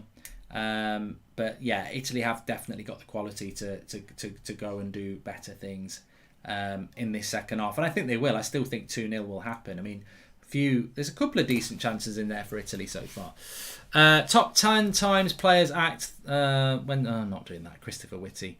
Lots of people talking about Ronaldo being in the top 5 strikers in the tournament. Oh yeah, 100%. I mean, this is probably quite a quick thing. We might move through this and then do, Euros team of the tournament so far, because for me, this is quite a quick thing. You've got Lukaku, you've got Ronaldo, and you've got Lewandowski. Them 3 top 5 strikers in the tournament and have performed in the tournament. So for me, you've definitely got Lukaku, Ronaldo, and Lewandowski. I thought Lewandowski, all right, he's playing in a crap team, but he's scored a couple of good goals, and also against France. So yeah, Lewandowski, Ronaldo, and Lukaku. I think Memphis has got to have a shout. Memphis Depay has got to have a shout. I think he's been very, very good. So I'll put him in there. And then a lot of people saying Benzema, and I probably would put Benzema in there as well. So that probably would be my 5. Now you can talk about Schick, you can, but look, at the end of the day, Memphis is better than Schick, and so is Benzema. So that probably would be my 5 at the moment. Depay and Benzema and Lukaku and Lewandowski and Ronaldo. They'd be my 5 strikers of the Euros so far. I'm not putting Harry Kane in there because he's been shit in the Euros. You can't be in there just on reputation when others with a reputation have come in and performed. And I think that 5 for me would be it. Immobile would be a consideration, and as would maybe Schick, but ultimately I'd be very happy with that 5. Some people are saying Havertz. Yeah, maybe. But my 5 would be Ronaldo and Lewandowski and Lukaku and Memphis and Benzema. I think they've been the 5 Euros for me. Isaac's a good shout as well. I like Isaac, I like Immobile, and I like Schick, but this is it. And this just shows you there's some real quality strikers in this tournament. Right, Poulsen's done okay as well. Yeah, Morata's not getting in. No way. Not putting Morata in. No way. No. Let's do team of the tournament then, because this is more inclusive, because you can do one player at a time. Team of the tournament so far. Goalkeeper. Who would be your goalkeeper of the tournament so far? And I don't really want to hear Donnarumma, because you could say the same about Pickford. I think Donnarumma's not been tested. So to say he's the goalkeeper of the tournament, I think it's a little bit wrong, because you could almost make the same argument for Pickford. I think Schmeichel's a good consideration. I think Ward's had a good tournament, but, he's let a lot of goals in, hasn't he, as well? He's let 4 goals in today, so I don't think that could be him. Galassi did really well for Hungary. Really, really well. I think I'd have him as a consideration. Patricio for Portugal's had a good tournament as well. I think I'd go for the Hungary goalkeeper, because I think they deserve something. It's not going to be Dubravka. Put your hands up and then pat it into the goal. He's got no career in volleyball, has he? He spiked it. Dolberg just for knocking Wales out, says Leach 96. I would go with Galassi, or however you pronounced it. So we'll go with the Hungarian goalkeeper at the moment. Obviously, we'll change this every round. So yeah, I would go with the Hungarian goalkeeper in goal. Right back. Who would be a right back of the tournament so far? Get your thoughts in on the right back. I think Dumfries for the Dutch has definitely been a consideration. France, Italy, Germany. I mean, Kimmich has been playing at right back for Germany, hasn't he? So Kimmich and Dumfries are probably quite a good shout. Kufel's done well as well for Czech Republic. I think it's got to be in the tournament. I think you've got to say Dumfries. I mean, everyone's going to say Kimmich because it's Kimmich, but I think tournament-wise, we're talking about team of the tournament so far. We didn't pick the best goalkeeper in the tournament, did we? We picked the best, performing goalkeeper from the tournament. So I think that Dumfries deserves it. But you can go Kimmich if you want. Centre-backs. Centre-backs is interesting. It's definitely not Ruben Diaz. Take away John Stones and he becomes Phil Jones. So not Ruben Diaz. I think Italy centre-backs have been busy, and I would put Bonucci in there, definitely. Top 5 players that haven't been used enough, likes of Sancho, Chiesa, etc., says Mylon 5. That'd be a good one to do. I'd put Bonucci in there. Lindelof you can dream on. No way. No way. No way. No way. I'm not having this. Look, I'm a United fan. I don't dislike Lindelof, but he gets away with it because we park the bus. And he's getting away with it with Spurs because he's got so many players around him. Sweden are playing park the bus football and trying to hit teams on the break. I ain't putting a centre-back in who's playing park the bus football. Because that's not defending. That's having loads of players with that around you and playing a deep line. That's not good defending. In the sense that I'm putting him in the team of the bloody tournament. So I'd happily put a Denmark defender in. I think they've played really expansive stuff. But I think Varane's a consideration. But I'd like to go with something a little bit left field. So I'm going to go with Kjaer, like a lot of people are saying. I've probably pronounced it wrong. I'm going to go Kjaer and Bonucci. Left back has to be Spinazzola. I know he doesn't technically play as a left back, but you'd put him in your team there. So I'd go Spinazzola. So our back five is Gulacsi, the Hungarian goalkeeper, Dumfries at right back, Bonucci and Kjaer and Spinazzola at left back. That's the back four with a goalkeeper. We will play a holding midfielder, and we will play two box-to-box midfielders, and we will play a front three. So who are we going to put in as our holding midfielder? Jorginho definitely gets a shout, Santosh. I think he's been fantastic in this tournament. Locatelli hasn't played that position for Italy, so you can't really put him there. Kante's not really set the world on fire yet, so no. I think we'll go with... Well, I want to put Pogba next to Jorginho anyway, so I'd go Jorginho, Pogba and one other midfielder. That's what I'm planning to do. So I'd go Jorginho, Pogba and De Bruyne. De Bruyne has been really good for Belgium. I think you've got to put him in. So I would like... Zakaria's not played, so you can't put him in there. Phillips, one good game. I would go with Jorginho, Pogba and De Bruyne. That's what I'd like to play. Barella's been fantastic. McSauce. Wijnaldum's got to be in there as well. I mean, Wijnaldum's a fantastic shout, but you're telling me to do what? What are you telling me to do? Drop Pogba or De Bruyne? De Bruyne's been really good for Belgium, and Pogba's been fantastic for France. So, which one do I drop for Wijnaldum? Because you make a great shout for Wijnaldum, but what? People are saying, no Wijnaldum, question mark. I'm like, yeah, no Wijnaldum, because I'd put Pogba and De Bruyne in there. Which one do you want me to drop?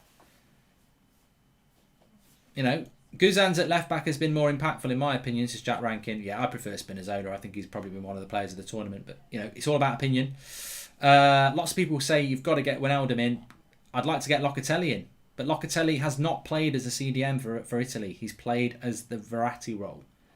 So, no, it has to be Jorginho in my opinion. Take De Bruyne out for Wijnaldum. I tell you what.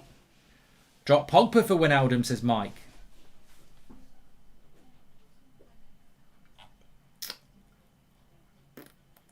I personally can't take De Bruyne and Pogba out for Wijnaldum, but if you want to do that, that's yours. Which leaves us with striker, right side attack and left side attack. You know, Berardi's got a shout for right sided attack. I'll say that straight away. I'm not putting Raheem Sterling in there just because he scored 2 goals. I don't think England have played well enough to have any players in there. So forget English bias. I'm not putting any English players in there. I need a right-sided attacker, a left-sided attacker, and a forward. Ronaldo's got 5 goals. I know 2 are penalties, but I would put Ronaldo in as the forward. So I need a left-side attacker and a right-side attacker. And they don't need to be wingers. You can use people like Havertz and, you know, Mbappe's and people like that. We're talking players of the tournament so far as well, not who's the best player in the world. I wouldn't put Lukaku over Ronaldo as the striker. Because neither Lukaku or Ronaldo are left-sided players. So I'd have to go one or the other. So I'd go Ronaldo up front. I would go Berardi on the right. And I just need a left-sided player. I'd like it to be Grealish. I think it could be Grealish if he hadn't played so little. He's literally played 65 minutes, hasn't he, really? Gnabry's a good shout. I like Gnabry. Memphis Depay's a good shout as well. And I think Memphis could do the job off the left as well. So, I think I would go Memphis. Yeah. So, my team would be, of the tournament so far, and this will change with each round, Gulacsi in goal, Dumfries at right back, Bonucci and Kjaer, Spinazzola at left back, Jorginho holding the midfield, Pogba and De Bruyne as the box-to-box options, right-hand side, Berardi, Ronaldo up front, and Memphis off the left. And I'm very happy with that. But the fact that you can change it so much makes it really interesting.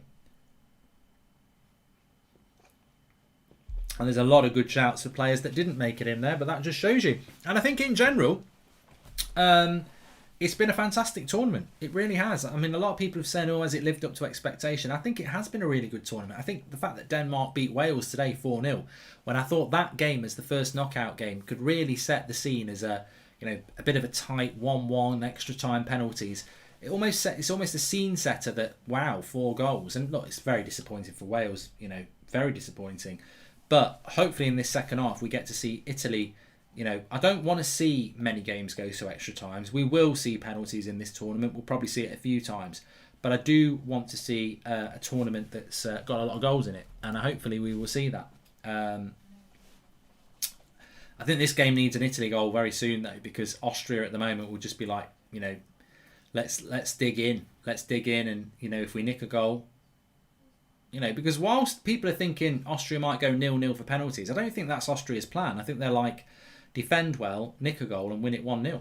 And I think that is the danger, isn't it? But Italy have got options on the bench. He will freshen it up. You can make 5 substitutions. You will see substitutions in the second half from Italy. And what we have seen from Italy so far is that they've got quality players who will just come onto the pitch and drop into the system. So...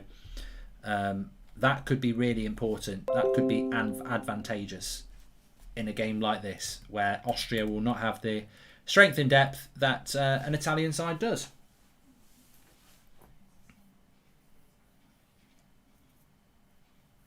Netherlands, Czech Republic tomorrow, isn't it? So we'll just have a quick look. Somebody was just asking there about fixtures tomorrow. 5 and 8, always 5 and 8. Sunday at 5 o'clock it's Netherlands against Czech Republic, and then 8 o'clock it's Belgium against Portugal. Monday is Croatia, Spain and France, Switzerland, and then England, Germany and Sweden, Ukraine.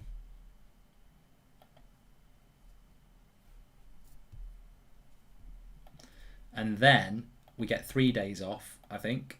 No, we don't. We don't.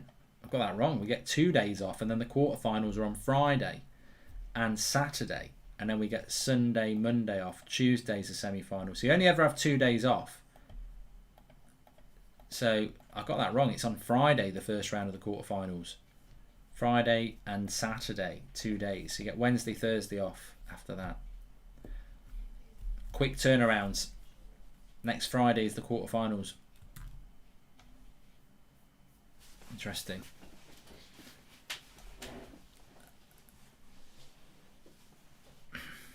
Thanks, Greg M. Apparently we've hit 440k subs. Fantastic. Thanks, everyone. Make sure you subscribe, bottom right-hand corner if you haven't. And do please give Spond a try. Free to try it. Event organiser. If you're going to be doing your football and your five-a-sides, it's well worth a try. Links in the video description. Thoughts on the Netherlands defence, says Liam's Crazy Channel. I think they've done all right so far, haven't they? I mean, Daley Blind is very steady. De Vrie's good. De Lit's good. I think the Netherlands are an interesting side. I mean, they could beat England easy. I'm not saying they'd beat England easy, but they could beat England. They've got Denmark. I think that'll be a really good quarter-final if they beat Czech Republic. I mean, we're presuming they're going to beat Czech Republic. Immobile again, looking to eye up a shot. Austria getting so many players back. Italy struggling to break them down at the moment. Berardi into the box. Good cross. Cleared away. Goes for a throw. Who scored more goals in the tournament, Italy or England, says Tom. Are you having a laugh? Is he having a laugh? We've only scored 2.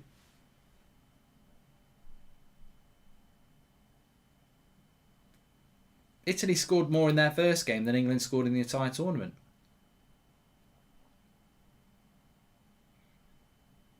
And all those goals against Turkey came in the second half.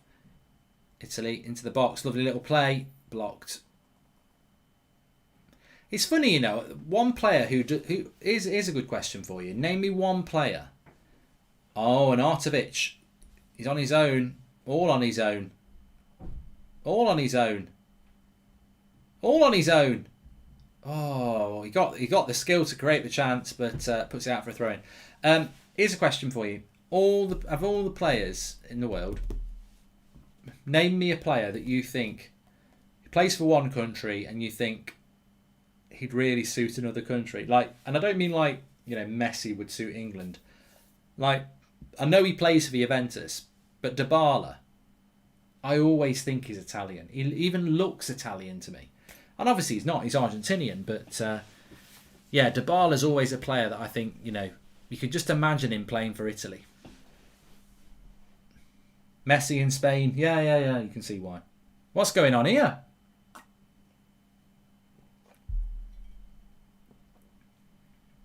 What's going on here? Jorginho.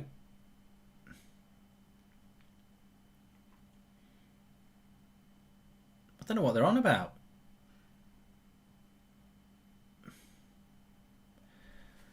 Oh, he's given a foul, and I think he's given a foul against Italy for a tackle, which was a bit reckless. So De Lorenzo's got a yellow card here. Lewandowski in Germany, yeah, good one. So this is right on the edge of the box. And this is the sort of goal that can really put the cat amongst the pigeons, because if Austria were to take advantage of this, they've got that 1-0 goal to hold on to. Alaba's got a lovely left foot on him as well. Right on the edge of the box. Very central, right on the edge of the box. It's even in the D.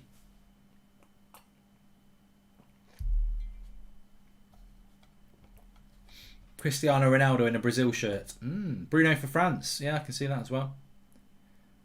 I swore Verratti was Argentinian. Yeah, it works the other way, isn't it? I don't know whether I think there are connections between Italy and Argentina, aren't there? That was from Rich as well. Fred and Stoke. Oliver.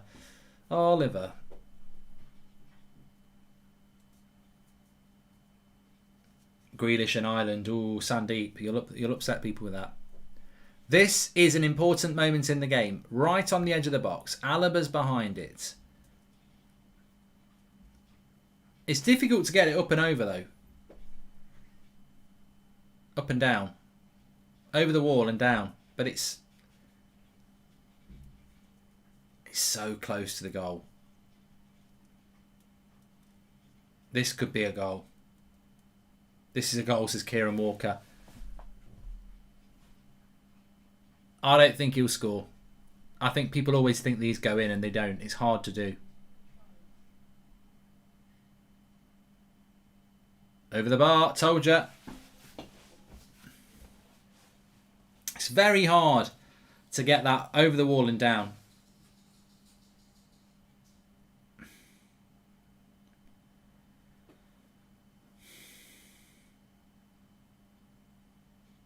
Yeah, the wall's done its job. It's jumped. If that was coming down, then Bonucci was going to head that. It was a good free kick. I thought he did quite well, Chiesa, but very hard technique. You want to actually be a bit further out. I almost think with those ones, you're better off just smashing it low. Be interesting if they'd replayed that, actually. What would have happened if Alaba had just smacked it low?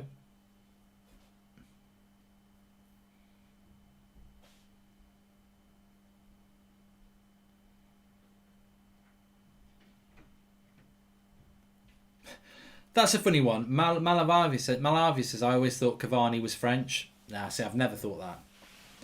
Laporte for France, yeah, I think a lot of people thought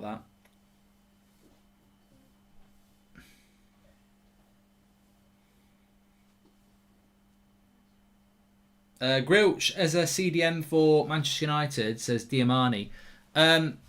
Austria are actually coming hard here at the moment. They've started off the second half quite well.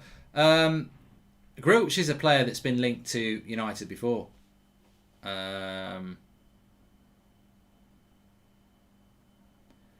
I don't think realistically it would ever happen, but he's definitely a player that United have been linked to in the past. I don't know whether it was legitimate. That should have been a yellow card. Van Dijk, Belgium, says Tom Elan.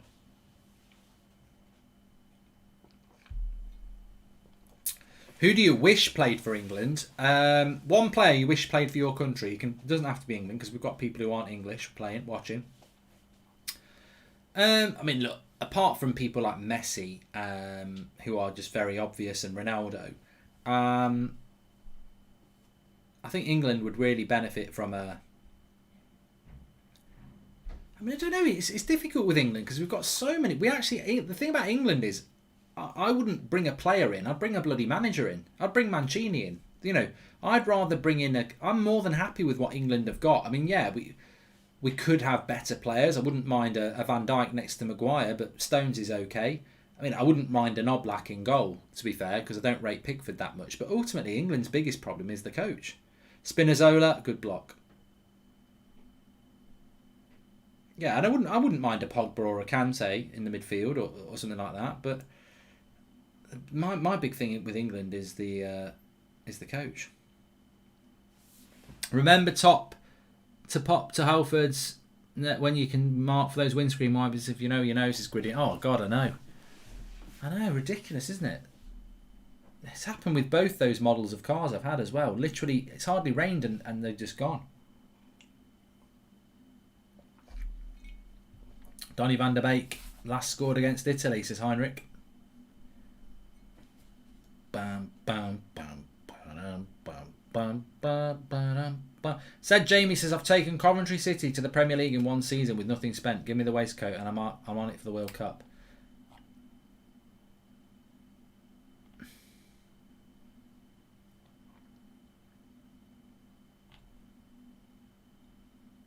Oh, he's in. Insigne. Is he onside?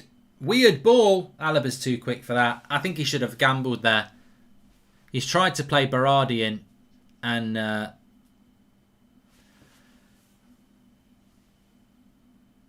he's definitely onside because Alaba played him onside. But I think he should just drive for that himself. I think Insigne should have driven for the box there. That pass is impossible with the pace of David Alaba. Alaba's been really good, yeah. Man of the match, probably. I always thought Alaba was German as well. Got! Oh! Bonucci wins the header and heads it miles over the bar. 55 minutes gone. I think there's going to be a goal in this game.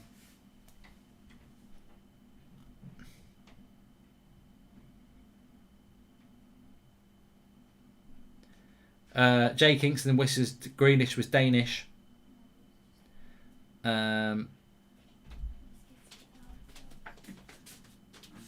Lucas says, if Southgate makes a semi playing 5 at the back, does he stay? Apparently he's staying anyway, mate. Even if he gets knocked out on Tuesday, he's staying. Crazy. I think he's a good signing for Madrid, Alaba. Yeah, I do. Goldometer. It swung a little bit. At one point I was like Italy 70%. I'd say 60%. I'm a little bit wary of Austria. A little bit more dangerous on the break. What exact CDM would you want most at United, says Talal? Probably Ndidi, really. Ndidi or Declan Rice, I think they'd be perfect.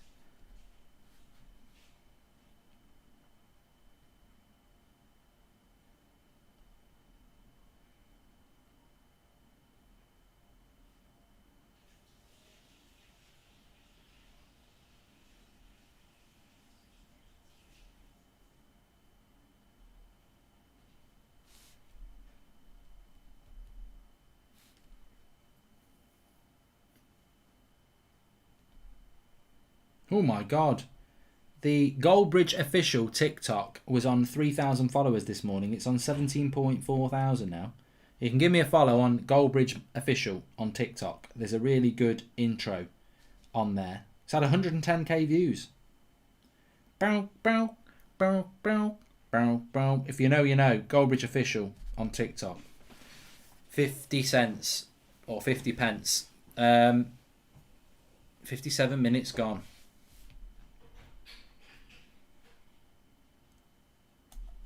What if Italy get knocked out? I'll be gutted. Bread beat forever. I'll be gutted if Italy get knocked out.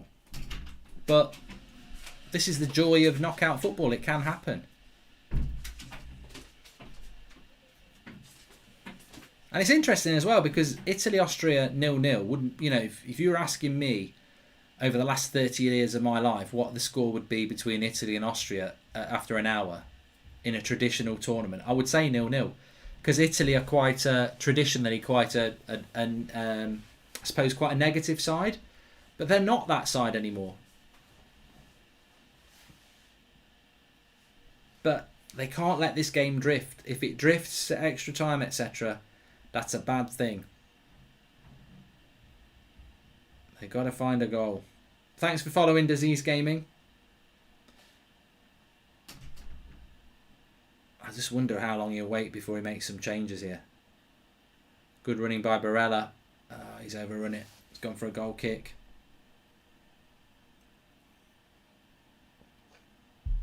And that's a good question from Jack Higgins. He says, who's Italy's best player? And I think this is one of the big reasons why Italy are fancied so much, because they are a team. Everybody's a team, but they are a team. They don't really have a superstar. I mean, you could say Bonucci, you could say Verratti, but really they've just got a lot of players who are around the sort of same quality. And even on the bench, you could bring Chiesa on, Bernardeschi on, Belotti on, and you wouldn't see a massive drop off. You've got Locatelli on the bench as well. You won't see a massive drop off. So,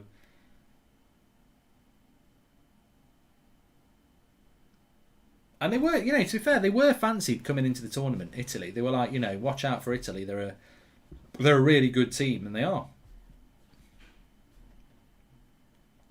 And the fact that loads of people are talking about loads of different players in there.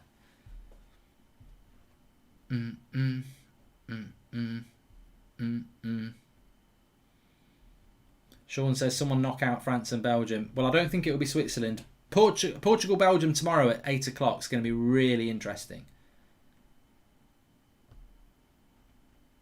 I've got Craig with me, I think, at 5 o'clock tomorrow for the Netherlands game as well.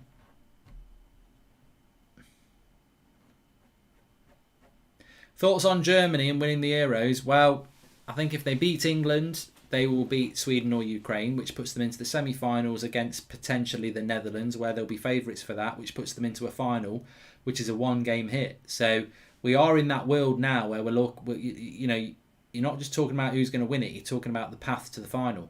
As I said, Germany have got a better chance of winning this tournament than Belgium have and Portugal have because of the path to the final. Belgium and Portugal are going to have to beat Italy, France, and the finalist, and themselves. For Belgium to win it, they've got to beat Portugal, probably Italy if Italy win this, probably France, and then maybe Germany in the final. Germany got to beat England, maybe Sweden, Netherlands, and then whoever's in the final.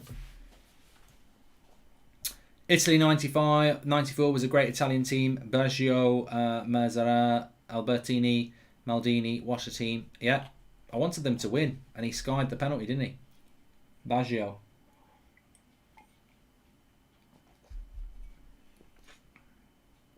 Austria coming forward. Sabitzer with the shot. Oh, my life.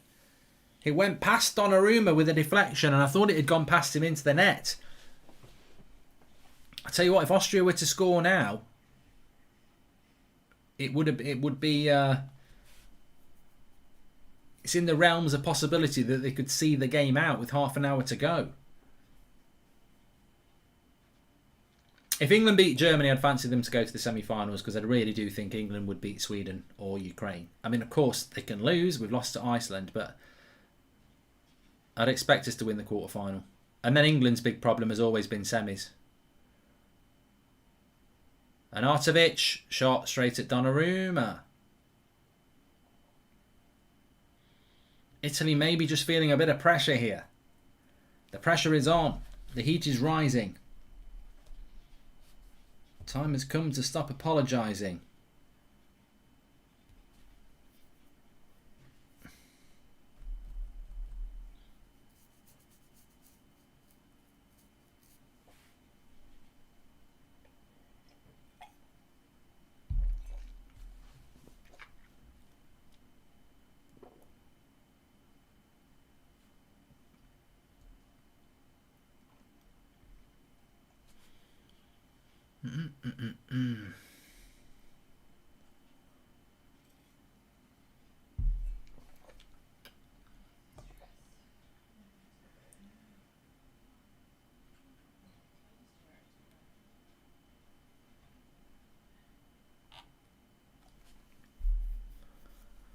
63 minutes.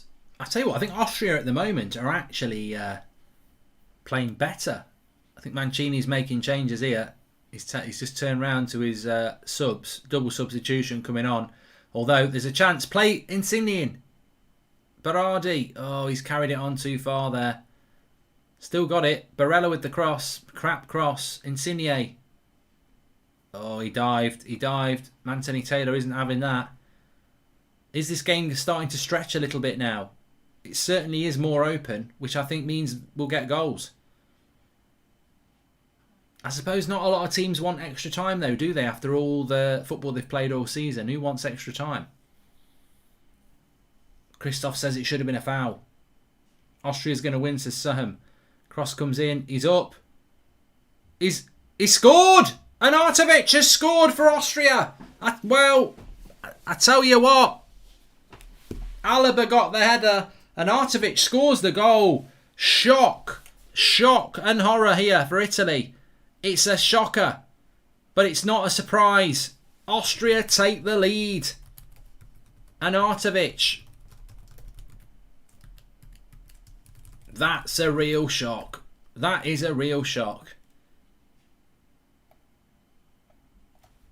Alaba, who's been superb. He's been everywhere, running up and down. Wins the header on the back post. It gets tipped onto the bar by Donnarumma. He's off. He can't be offside. Can he be off? He's offside. I think he might be offside. He might be offside. I didn't even think there was a VAR. I think he might be offside. That would be a horrible for Austria. Absolutely horrible if that is the case. I thought Donnarumma tipped it onto the bar and therefore he wouldn't be offside, but it's Alaba's header and it's Arnautovic. We don't know whether it's offside yet. I think he looks offside. But somebody says the right back's playing him onside.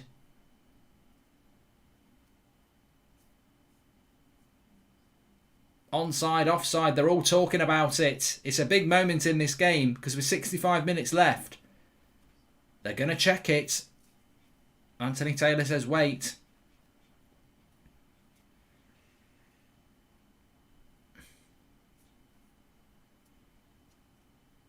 And Artovic can't believe it.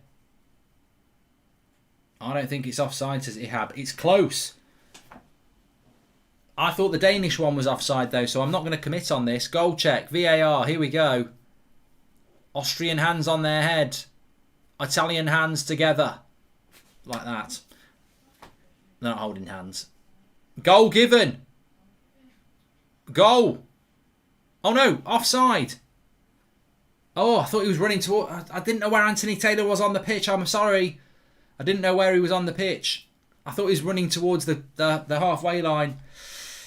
That's a let-off. That is fine margins. It's one of those offsides that really, it is offside, but it shouldn't be offside. He's just timed his run slightly wrong, and it should have been a goal. That's a huge let-off for Italy. Absolutely huge. But Austria, I don't think they'll stop. They come again. Sabitzer.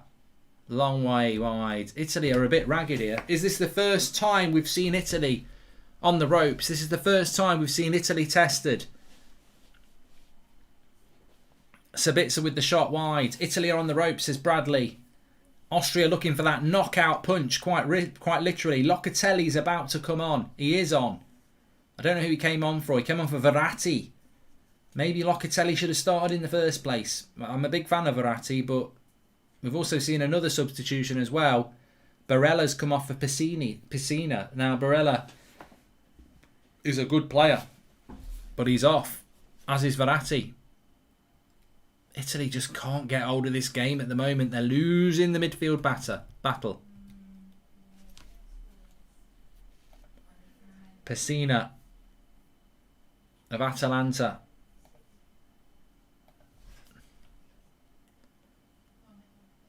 It's pronounced Arnautovic. West Ham fan, by the way, says Danny K. Thank you. Jorginho. Nice ball to Spinazzola. Cross comes in. Immobile. He's playing on. Italy win it back. At the moment, Austria's plan of just soaking up the pressure and hitting on the brake is working very, very well.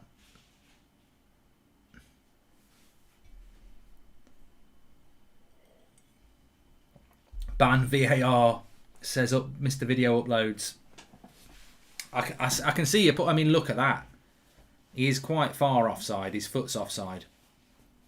But you know when you score a goal like that in a game like that, there's an Italian kid celebrating the offside because that's what VAR is now, isn't it? You celebrate the goal being offside, but you score that goal as Arnautovic did, and you've got no concept that you're offside. You think you've just scored a massive goal for your country as against Italy with 25 minutes to go, and you haven't. Hi Mark, you can do any watch-alongs for Copa America? Hopefully at least the semis and the final. Cheers, have a good one. Says Adia. I don't know when they are, mate. I'll have a look. I don't know. Please subscribe, by the way. Bottom right-hand corner. We've got, well, at least 20 minutes to go. This could be...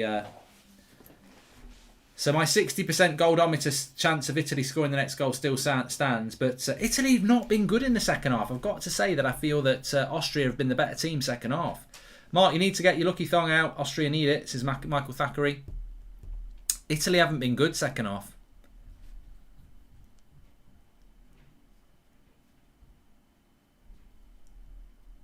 Austria, I feel, have been the better. They've been the better side.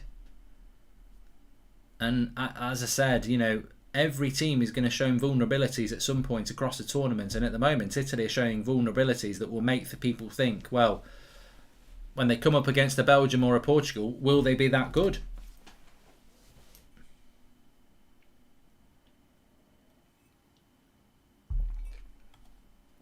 Austria so good, says Benny. Jorginho fouled. They need to up the tempo here with 20 minutes to go, Italy. Maybe they're in it for the long run, but it's a lovely switch of the play. If Berardi can keep it in, which he can't.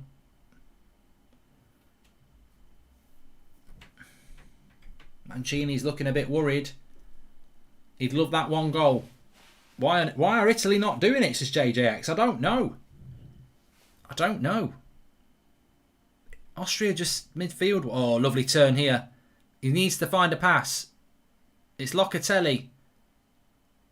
Goes for the shot wide.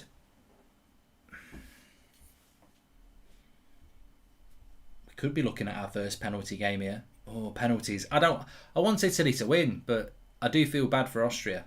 Roberto Mancini cuts a very worried figure, says Matt Hayes. Yeah. People saying that VAR ruined the game would say the opposite if they were Italian. Stop being mad that you don't always get your way, says Daniel Smith. Well, it is offside, Daniel. You're right. In the world before VAR, we'd be saying that goal shouldn't have stood. It was offside, and there'd be nothing that you can do about it. I'm sure there's a lot of neutral people who want penalties. I don't mind penalties in Czech Republic, Netherlands, but in this game, I don't want to see it happen. And Signe, why didn't you hit it first time? Pratt comes back onto his right foot.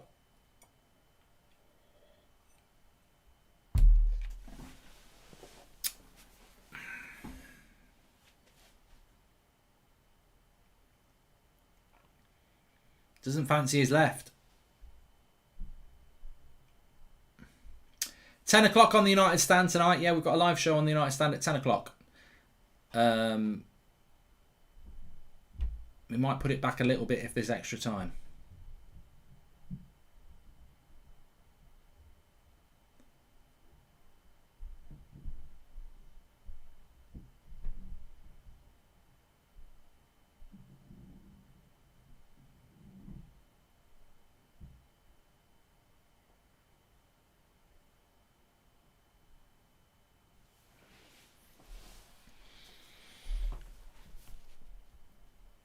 I tell you what, this second half is moving fast. It's moving fast. And I think when you're looking at the balance of play, it's all right saying Italy are going to win, Italy are the favourites, but I don't see that at the moment. And I certainly think we're in that position now where the next goal is going to win this game.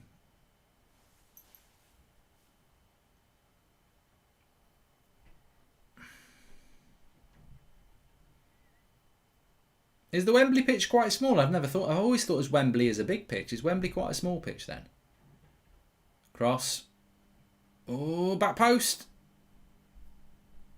And that's Austria looking for a penalty there on Piscini. I don't know what's going on here. Austria, I think, are clutching here for something that they're not going to get. No. Never a penalty, that. Never a penalty. That's not a penalty.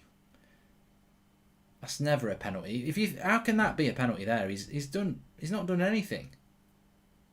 Never a penalty. The game's gone. Look, we've seen penalties for that, but the game's gone if the people are trying to say that's a penalty. Never in a million years is that a penalty.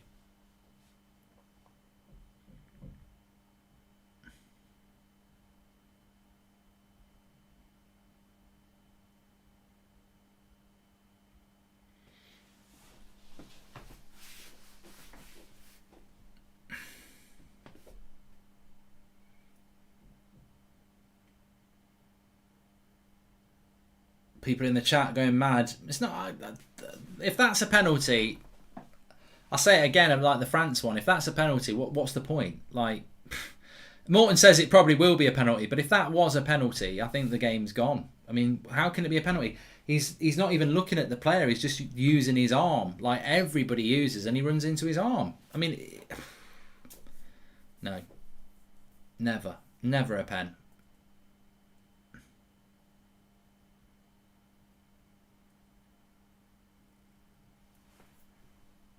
I don't know what they're looking at here. Is there not a handball by the Austrian player in the build-up anyway? No, it's quite high on his arm.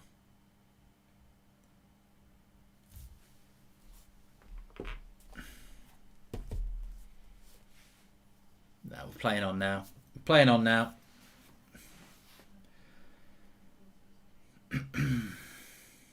It's 15 to go. Austria's still the better side.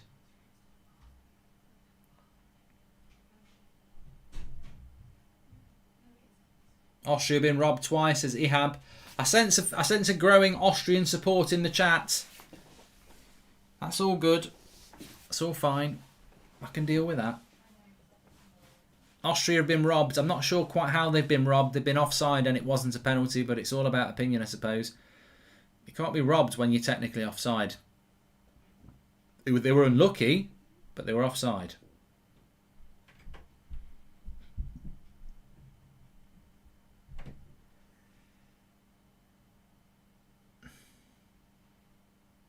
Been interesting if he hadn't been offside on the VAR. It's funny how people say they've been robbed when actually technically they've been offside on both the things, but there you go. They've been robbed by offside being a rule that's been in football for decades, but, you know. Somebody should have told him. But they've definitely got the momentum here. Momentum bridge. Austria, 15 to go.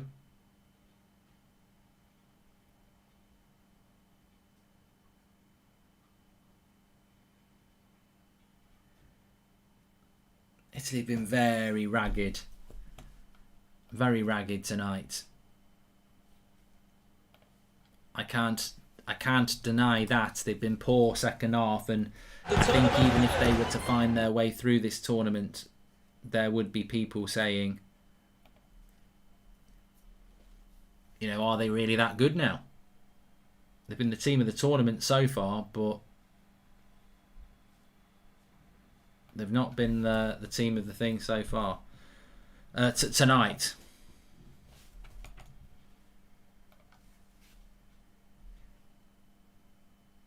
And Austria have definitely been the better team in the second half.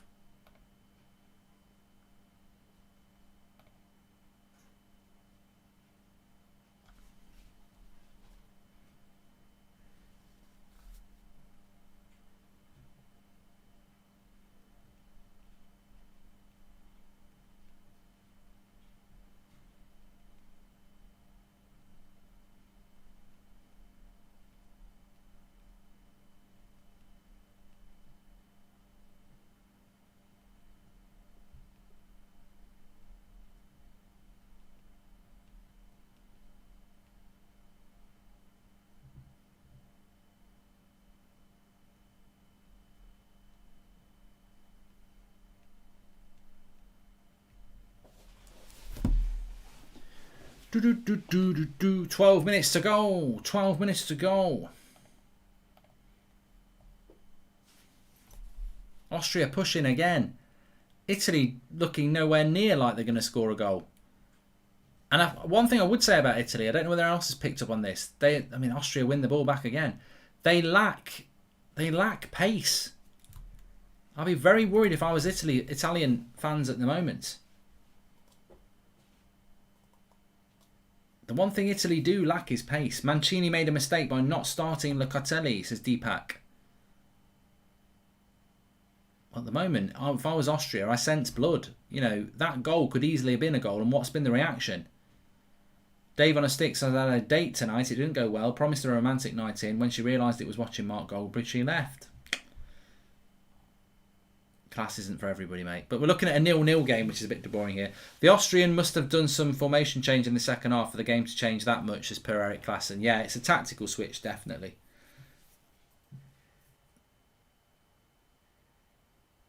But they've got it going on here at the moment.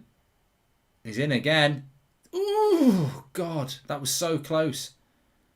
And they've conceded a corner. Italy are awful, absolutely awful. Bonucci's going mad. They're all over the place. Get Chiesa on. He's got pace, says Luke Ferns.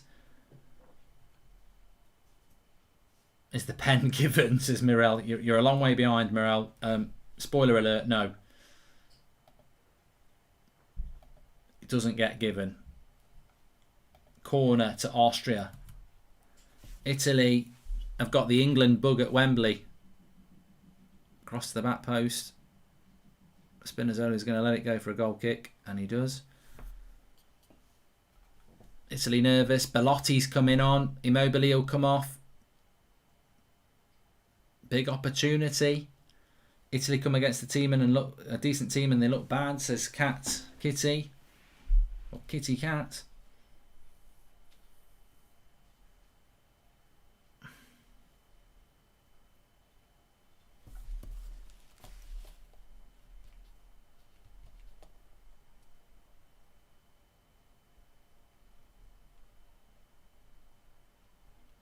Ten minutes to go.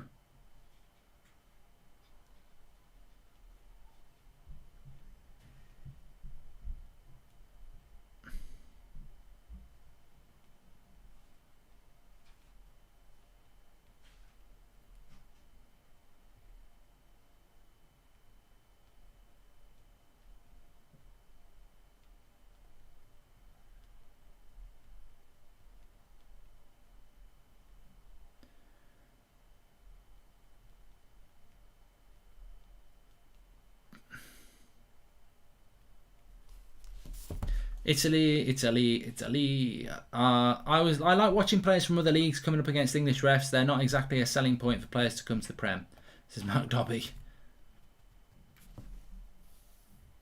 8 minutes to go. Rahul says, I wanted Italy to win, but Austria deserve it. And I think, you're probably about right. Italy have just not had any ideas in the second half. Cross comes in, headed away. Jorginho, Locatelli comes forward, little 1-2. Not going to win that.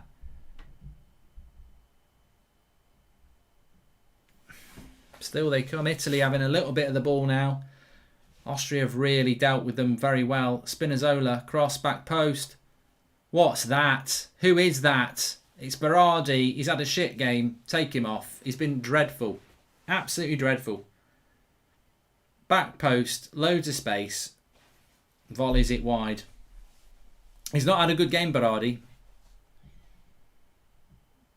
I mean, if he'd scored that, it would have been fantastical. But Ben Thornton says, who do you fancy to win on penalties? Got no idea, but Chiesa and Belotti are coming on here. Immobile, he's been very quiet second half. Immobile for Belotti, and I would imagine Berardi for Chiesa. Yes, that's the right substitutions to make. It's not been Italy's day. Forza Italia, says Amando. It's just not been their night in Wembley, England. Chiesa's got a bit of pace about him. I think we're looking at extra time here. It doesn't go straight to penalties. It goes to extra time first. Italy win it back with Jorginho. He's had a good game. Insigne. Oh, I tell you what a bit of defending that was. So close to getting him in one-on-one. Chiesa with the winner, says Super Deep. Italy are going out, Mark, says Naheem. I'm not so sure about that. It's not over yet. But there's not plenty of time. There's half an hour if it gets to extra time. There's 5 minutes in normal time at the moment. Spinazzola, good run, but Austria have defended well. You can't deny it. They've defended very well tonight. And that does work for Austria because they are near Germany.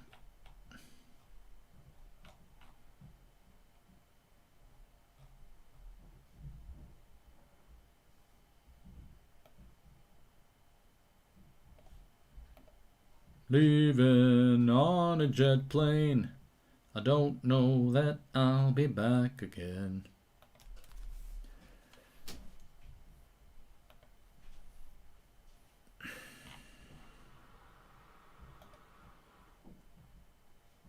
Nil-nil, 90 minutes. Not the best advert, I don't think, for knockout football. This. Like to have seen a few goals, to be fair. But we've not. 5 minutes to go. Think we're going to see extra time. At the moment, it looks highly likely.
Italians looking shell-shocked here. Austria have a corner.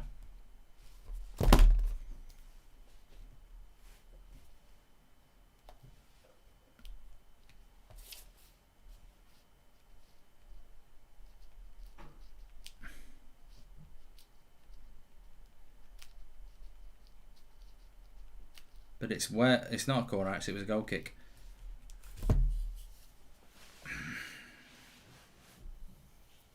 Locatelli. Insigne. Nice little slip into Balletti. Can't shoot from there. Good block. Austria will bring it away. And it's a throw in to Italy. And Jorginho demands it. Nice little ball. Insigne's been quiet. Nice little long ball in there. Good header. Austria have defended so well, I think. What's been your favourite game so far of the tournament, says Nathan Swain? Ooh, I don't know. I thought Ukraine-Netherlands was probably the best game because it was someone coming back from 2-0 down. But I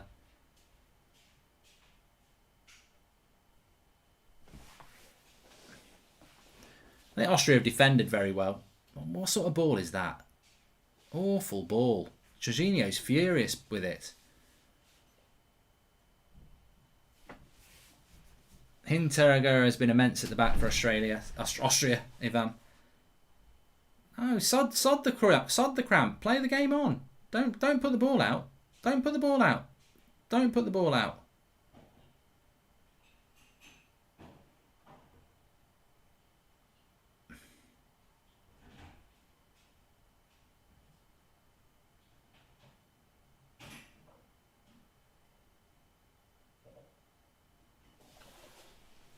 The Wembley curse. We've not had many good games at Wembley, Jove, have we? All the games at Wembley have been shit. I wouldn't put the ball out because someone's got cramp. He can roll his way like bloody Jack and Jill. roll off the hill. It's not a head injury. Tough shit. I do not agree with that.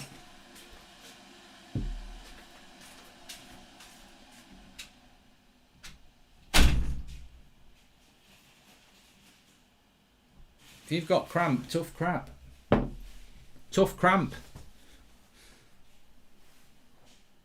You don't have to kick the ball out. It's time wasting in my book. Man of the match so far, definitely that lad at the back for Austria that I can't pronounce his name.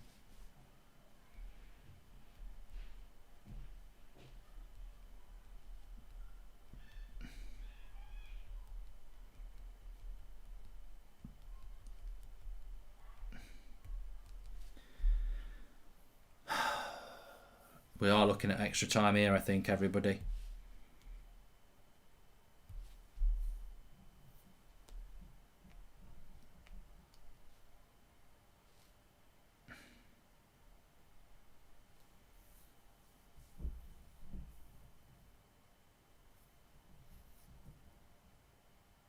Italy's passing terrible again. They've been so poor, Italy. Austria will think, 5 minutes added on, Austria will think, what have we done in this game? How have we not won it second half? Because Italy have been so bad.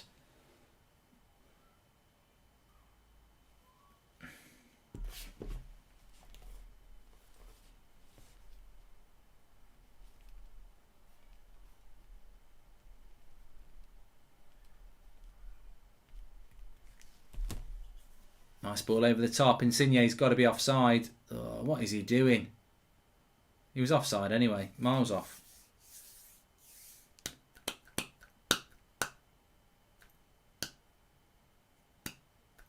Italy showing their true colours, says Newsflash. Italy's been shocking, says Ibby.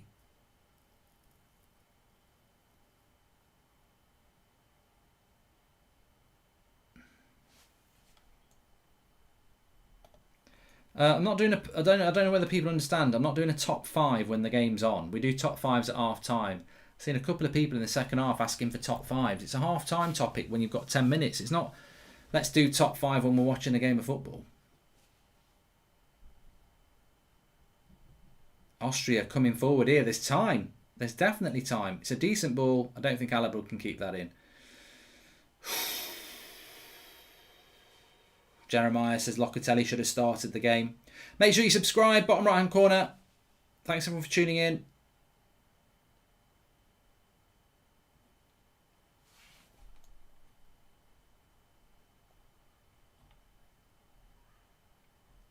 Thanks for the super chat. Italy haven't pressed high like in previous games, says Gary Turner. I don't know what the story is with Italy. They've been very unlike themselves. Would you have Insigne at United as Max D? No. No. No, I wouldn't. My name's Jack Grealish. No.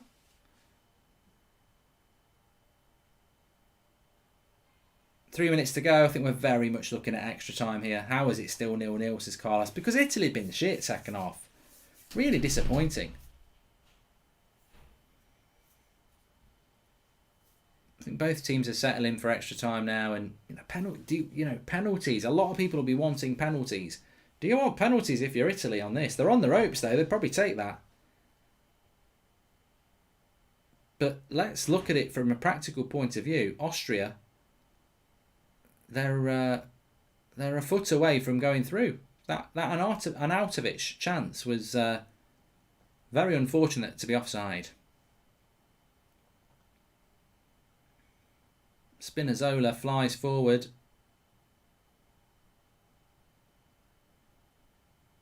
Tired legs now for some of these players. They just don't know. You know what the problem with Italy is? Every time they get the ball, they just don't know how to break Austria down. They cannot break them down. First half, they had a couple of chances. Second half, nothing. Jorginho trying to make some space here. And he's given a foul on the edge of the box. Jorginho just giving a give and go here. Jim White, Sky Sports News, Insigne to United, deal collapsed. I don't know whether that was even a foul on Jorginho, to be fair.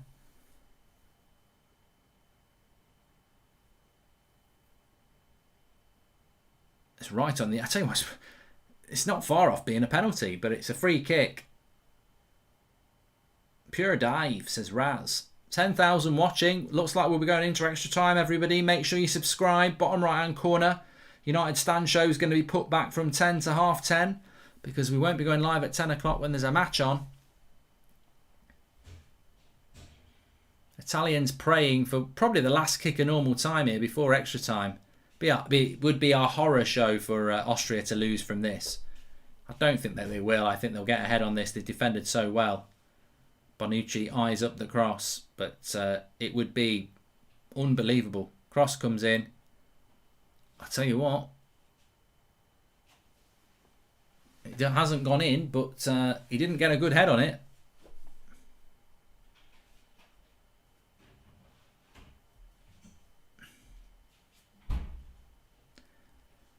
Verratti bites his nails. I think there's a lot of concern in the Italian fan base and bench. Spinazzola, terrible pass again. He's done plenty of them. And we do go extra time. Let's stop the clock there. So we're going to extra time with this game. And look, the funny thing is, I've been singing the praises of the Italian football all through this tournament. And I think they've become very Italian in this game. They've become the Italy that I've always known. The disappointing Italy. The team that grinds results out. That, isn't that entertaining to watch. That 45 minutes from Italy there. And large parts of the first half, but not as bad as the second half. That was like watching Italy in every other tournament. That was not Italy of the first 3 games in the group stage where they played some really good stuff. That was Italy, boring Italy in many ways. And as we step towards extra time, we might well be seeing penalties as well. Which, look, if it goes to penalties, bloody hell. If I'm Mancini, I'm grabbing hold of that team and I'm saying, what is going on? What is going on here? If this goes to penalties, it's Russian roulette. You just don't know what's going to go on. So, fair play to Austria. Alaba, I think, has been man of the match. I think Alaba was fantastic in that game. Austria unlucky but not robbed. 2 opportunities offside. Might have got a penalty, but it was offside. Certainly scored a goal offside. But this is tournament football, isn't it? I think I expected Italy today to do a very professional job, maybe win it 2-0. I look at Italy now and I think, even if they get through this game, do I think they're going to beat Belgium or Portugal? I just don't know. I really don't. Grilch is a good player, by the way. Ryland's just mentioned Grilch. Grilch is a player that I've spoken about on the United Stand before as a potential sort of out there CDM option. I don't think United have ever really legitimately been linked to him, but he's a decent player. But no, we get half an hour of extra time and then penalties. So straight away, it's only the second game of the knockout stage and we've already got our first game going into extra time. Italy underwhelming, says Owen C. I would agree with you on that one, Italy. Just a big shout out to Spond, who was sponsoring the show today. It's an event organiser app, so if you've got a football team or you play five-a-sides with your mates or you're organising nights out or anything like that, links in the video description. It's free to download. Over 1 million people are using this now. As I say, it's totally free, and you can very easily organise an event. It syncs in with your address book, send it out to people very, very quickly. You get all your responses in. You can send messages, you can do photos. Really decent little app to have a try with. It's free to download, like I say. And what I find it really useful is my football team. So when I'm wanting to arrange training or something like that, I can send it out to everybody. And instead of getting sporadic replies from some people who can be asked and aren't, you get this data of who's replied, who hasn't. You don't get people taking the chat off on a tangent of should Grealish be going to Man City. No, I want to know if you're going to be at football on Thursday night. So links in the video description for that. Make sure you download it. Spond. That's the offside on Arnautovic, as we know. Austria just look more of a team in this game. They've got the passion blood. Exactly. They look more of a team. Definitely. And they're going to win this, says Heat. They've got the passion. The dangerous thing about penalties is when you believe and you are the underdog. The pressure of penalties is hard. And Italy will be feeling the pressure here. But you've got half an hour to turn it around. Half an hour.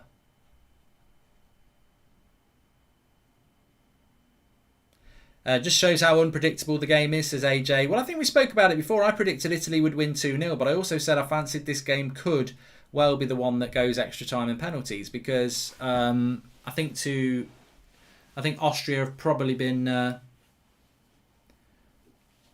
underestimated, but they've got good players. I said that at the start. Grilch, Sabitzer, Arnautovic, Alaba, and others. You know, they're just the players that we know the names of, you know, well. They've played very, very well.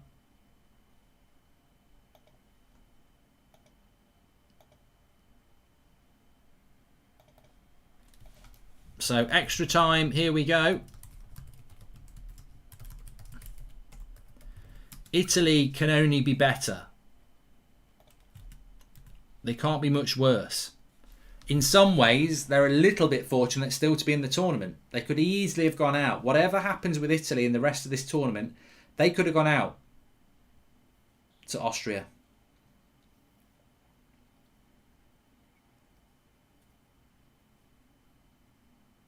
We're waiting to kick off here. I'll do the timer as soon as we do. Anthony Taylor's done a good job, hasn't he? I think he's a terrible referee in the Premier League, but he's actually been quite good in the Euros. I don't know what that says about the Euros refereeing, but yeah, he's done well. Mark, maybe it's just watch Wembley and not England. All the games at Wembley so far have been low scoring. 2 goals at Wembley in 4 games. Yeah, maybe there is something in that, Alex.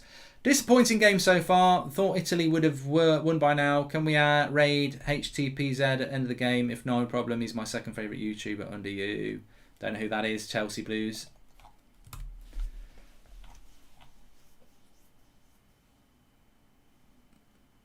Italy has to win, says Ombra.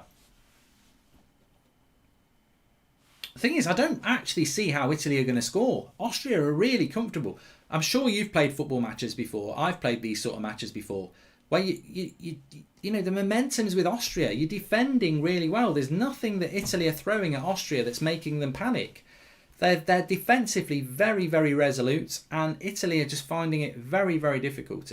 They're very, very difficult to break them down. And the momentum, as I said, is with Austria, and the organisation and the tactics are as well. So it's all right saying Italy have got to go and score in this half an hour. They have. They've got to go and score in the next half an hour, but they don't look like they've done it. They're doing it.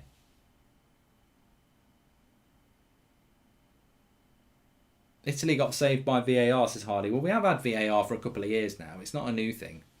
Cross comes in. Austria. Foul. On the Italian defender. It'll be a foul there. We've already had 2 minutes of this game. It'll fly by. This will fly by to penalties. Mackie says, the girl who played Ruby in EastEnders asked me out 2 years ago. Ruby. She must be getting on a bit now. It's not really a girl. Lots of people wanting Austria to win it. Mancini will be furious, mate. He'll be furious here. I'm fucking furious, man. What's going on? That's how Mancini speaks. Everyone thinks he speaks Italian, but he's actually got a real Cockney accent.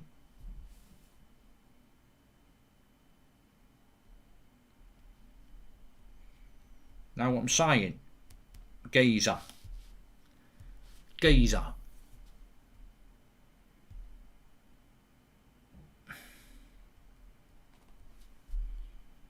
Slide rule pass there. Look at the energy of Austria. It's been... The press from Austria has been stupendous. No Italian leader, says Chris. I mean, they are a team that's unbeaten in, what, 30 games? They've done very, very well. Very well.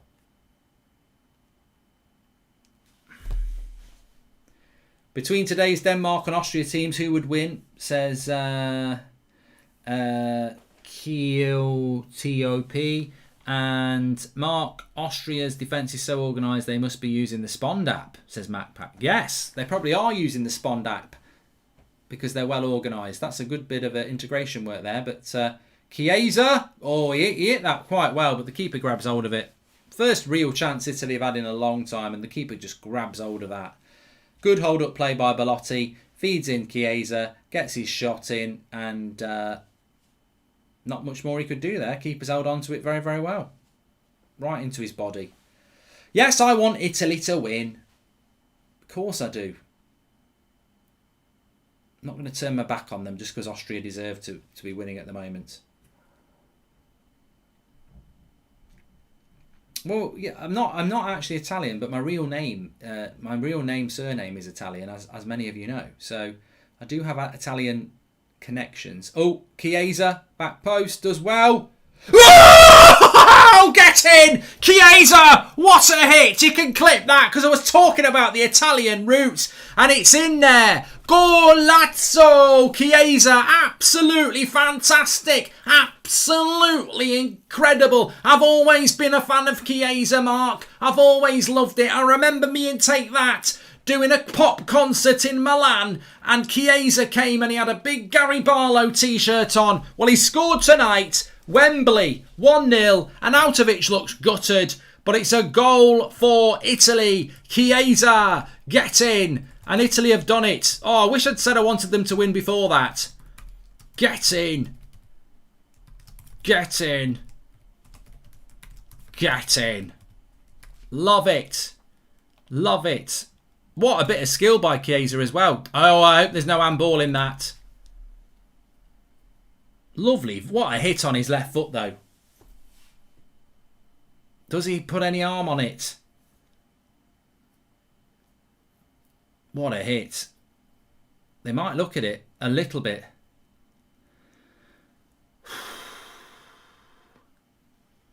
I think it's a goal. I think it's a goal. Yeah, it is a goal. It's been given. No hint of a handball. Good. 1-0. Well, game on now. We're going to get good extra time. Plenty of time to go. Oh, I feel better now. Please get overruled. Look, if you want Austria to win, I can understand it, but I'm not going to change my opinion. I want Italy to win. Simples. I like Chiesa. I mean, for me, Chiesa's a player that I don't really understand why he's not starting. But this is the great thing about tournament football. If you don't perform in a game and somebody comes on and takes your place, then, maybe he keeps his place now. What are people talking about? Cheats or undeserved? So Austria had 2 chances. One was a goal, one might have been a penalty. Both technically offside.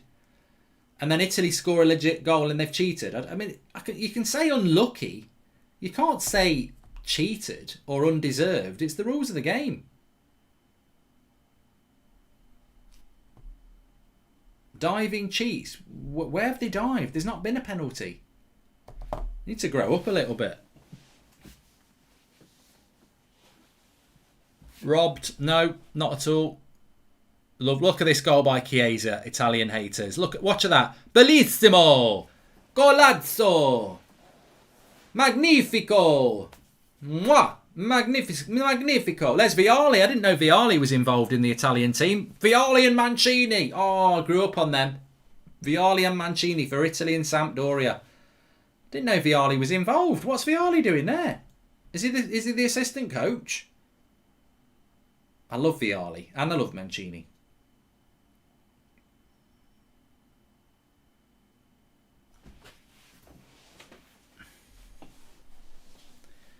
Well, Austria will push now. Spinazzola with another great assist. Gwydion, yeah, quality.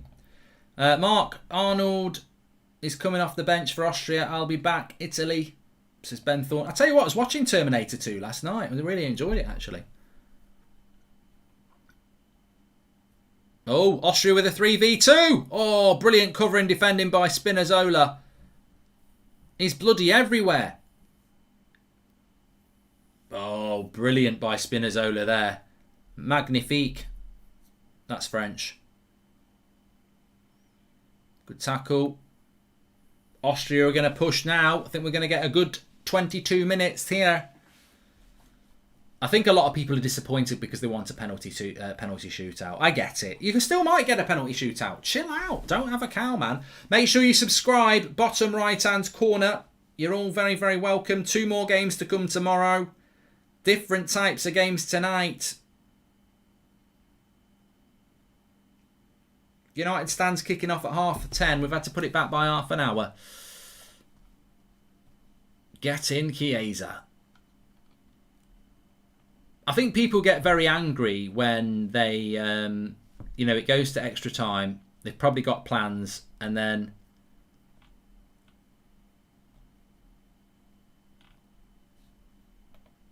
they think, well, at least it'll be worth it because I'll get penalties, and then penalties don't happen. But Austria won't give in. Lovely goal by Chiesa as well. He's a quality player. Absolute quality player. I was surprised he wasn't in the starting 11. I don't pay any attention to international. I mean, I don't really pay I don't really normally watch many England friendlies, so I'm never going to know what's going on with the Dutch or the Spanish or the Italians. But that's the joy of international football. That's the joy of tournament football for me, is that every couple of years you just pick it up, you watch it. I don't follow what's going on with the Italian national team or the Spanish national team or the French national team. I don't care really, but I do care when the tournament kicks off, and I was quite surprised to see Chiesa not a starter.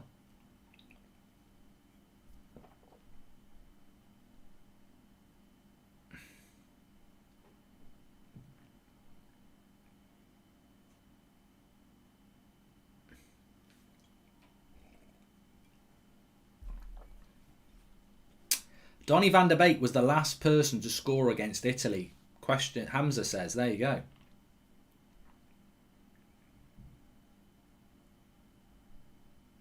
Randy wants penalties. Have I ever been to Italy? Yeah. Lake Garda, Milan. I've never been to Sicily. That's where I would like to go.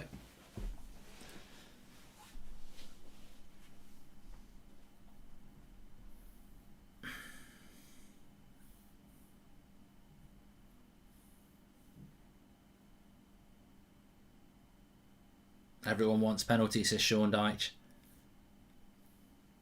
I wouldn't be surprised if Austria get an equaliser. They're chucking lots forward. Donnarumma's going to get that. Easy work.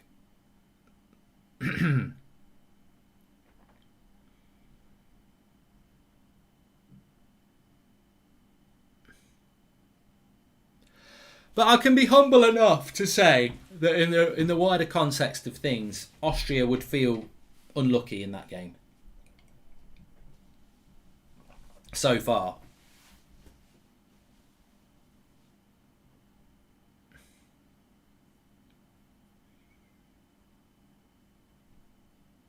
I'm very intrigued by the question that that Wembley pitch isn't very big. I always thought Wembley would be a big pitch. Lovely cross by Alaba, headed away.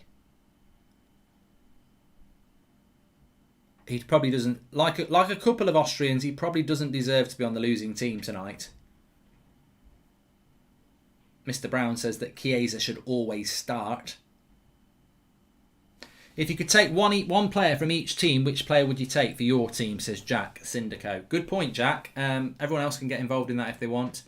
Oh, Belotti on the break. He's on his own, but Chiesa's with him. Wait for Insigne. He just had to hold that up and play Insigne on the left. Yellow card. Well, I would take Alaba from Austria, obviously. And from Italy, probably take Locatelli, or I probably would take Locatelli, Alaba and Locatelli. And that's nothing against a lot of the Italian and Austrian players. It's about what you need for Manchester United. And I think Alaba could play centre-back or CDM, and Locatelli could play box-to-box or CDM, so you'd be well covered there. I'd still buy Varane. But yeah. Chiellini's happy. I don't know why Italy have got a wall here. It's really weird. Austria have got a line Italy have got two walls. They've got a wall in front of the Austrian wall, and then they've got another wall which is clearly offside and interfering with play. I don't know what they're looking at. I don't get this. They come back onside. Insigne with the free kick. Oh, what a save by the keeper. That would have been a cracking free kick. Long way out as well from Insigne. He hits it really well. It's got lots of whip on it. And it's not actually as close to the top corner as I thought it was. The keeper's got it. Long way out. Long way out. And the first 15 minutes of extra time comes towards its end. Alaba's been class all night, says Thomas Webster.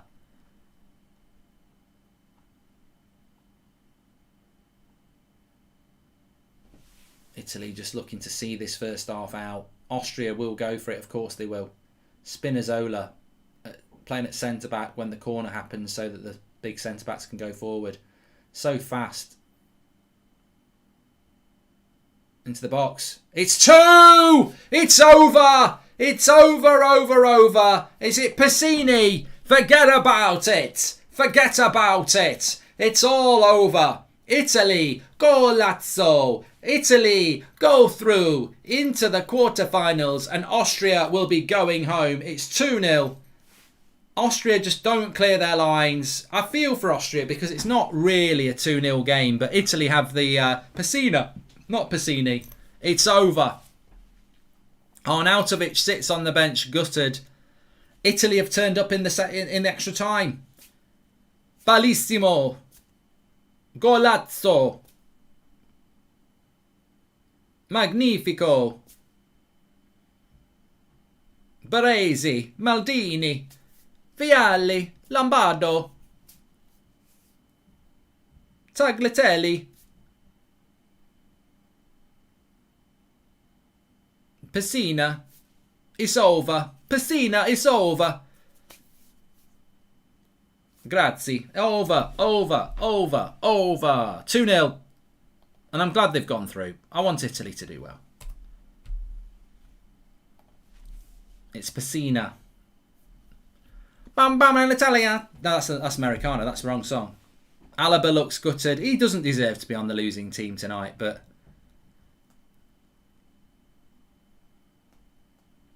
he will be. 2-0's not attainable. They've got 15 minutes, but it's going to be hard, very hard, for them to come back from that. Still, people say undeserved. Deal with it. Cry. Stop crying your heart out. It's a game of football that goes on for 90 minutes, and when it's 0-0 at 90 minutes, it goes to extra time. And when it's 2-0 at half-time of extra time, the team that's winning 2-0 generally deserves to be winning it. Stop clinging on to an offside goal being deserved or undeserved. It was offside. Deal with it.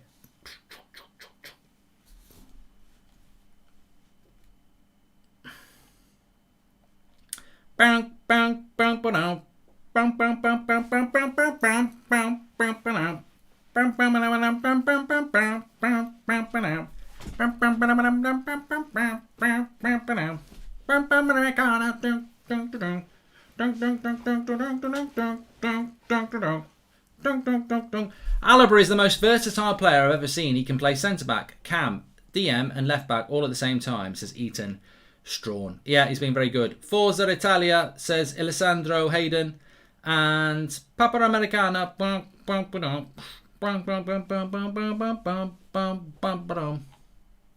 People, I will keep winding you up because I know some of you are very, very unhappy that Italy are winning. So I will just keep... I wanted Italy to win.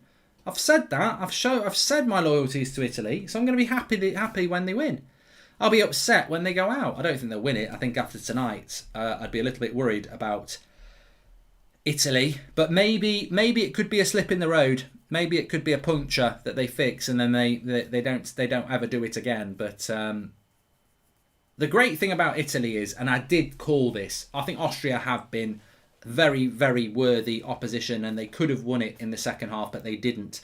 But what I did say is that when I said this at half time, I think the problem that Austria will have is that when it comes to the substitutions, they don't have the quality. Look at Italy. They take off Verratti, they bring on Locatelli. They take off Barella, they bring on Pessina. They take off Berardi, they bring on Chiesa. They take off Immobile, they bring on Belotti. They've got quality, and everybody's around the same quality in that Italian team. It's why it's very impressive, because they've got quality players all around the team that they can bring on. And I think that's been the difference tonight. And to be fair, in extra time, those players have warmed up, haven't they? Locatelli, Chiesa, Belotti, Pessina. They've been the difference. Pessina's a sub. Chiesa's a sub. So the substitutions have been the difference. And the sheer volume of quality, much like what Portugal have got and Italy have got, and Germany to a certain... Sorry, France have got, and Italy to a certain extent. It's a little bit like... It's a bit like Man City playing against Burnley, isn't it? And Burnley do really well, and then it goes to extra time, and Pep turns around and goes, Aguero, get on, Fernandinho, get on, Mahrez, get on, and Sean Dyche turns around and goes, Wood, all I've got's Viagra. You need some more wood. You know, he hasn't got that depth, and I think Austria are the same. Oh, what a save by Donnarumma, though. Magnificent hit by the Austrian from the edge of the box. And Donnarumma was tested there. What a hit. I'd love to see that again. He really did hit that well. It was going some pace, that was. Kid. I'll tell you what, it'd be interesting if Austria got a goal, because remember, Italy have not conceded in this tournament yet.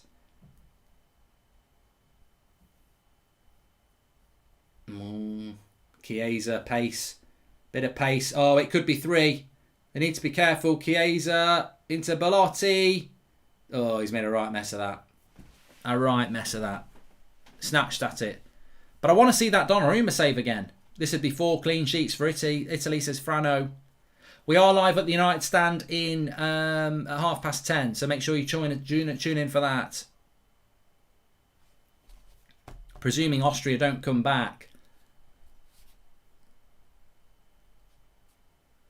I'm not calling John and apologising. It's not my fault his wife washes the car in a bikini. If you know, you know. Check out Driving with Goldbridge, brand new. There's the ball. Donnarumma's up again. Oh, he drops the catch, but he gets the foul. Right, show the shot.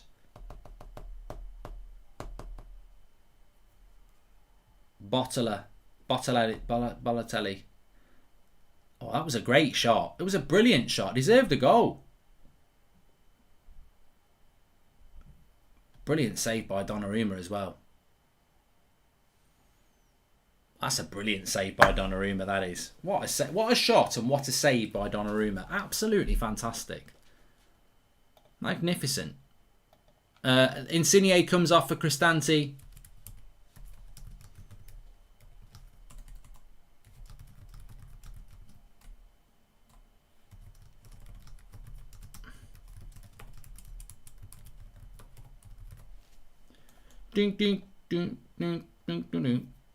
Apparently, what we're going to be talking about on the United Stand at 10:30, Jesse Lingard is set to be offered a 3-year contract, and the new deal would see him earn 130 grand a week. It makes you want to throw up.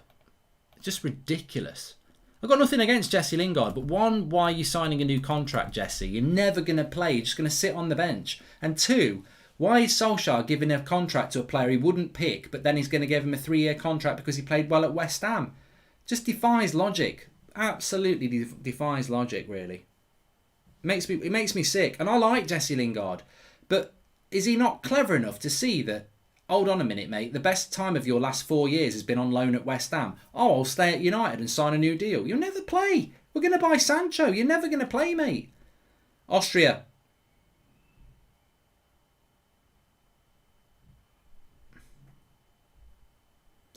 Well, I do rate Ollie, but these things just add up to reasons why you might not rate Ollie, I suppose. He's a yes man, isn't he? Favourites, FC. Not ruthless enough.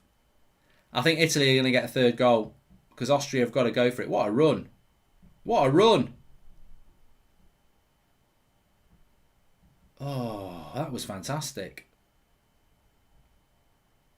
The right back. Di Lorenzo. What a pay. What pay. I was like, who's this? Has he come off the bench? He's been on all the game. What a run. From Di Lorenzo. I think Italy will score next. 80% goldometer. Austria are going to have to go for it. I think Italy will just catch them on the break and get the third goal.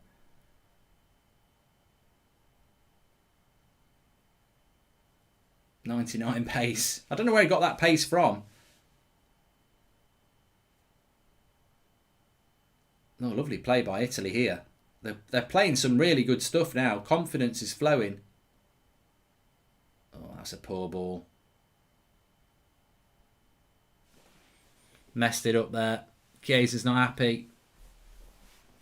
Italy's quality is flowing because they're going to win. The confidence has come back.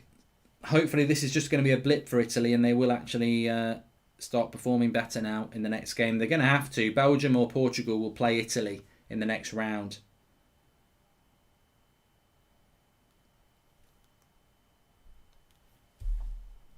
Unless Austria score, that was a big chance. Oh, Sabitzer. 2 bites of the cherry and he puts it over the bar. That should be a goal.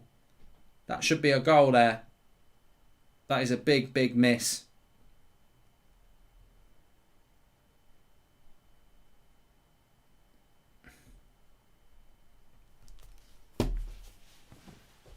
Sabitzer, bro. First one he should have scored. Second one. Oh, God. That would have been big. Make sure you follow me on Twitch. Not Twitch. TikTok. Goldbridge Official. New account. Introduction video to prove it's mine. Goldbridge Official on TikTok. If you're on TikTok. I know it's not everybody's thing.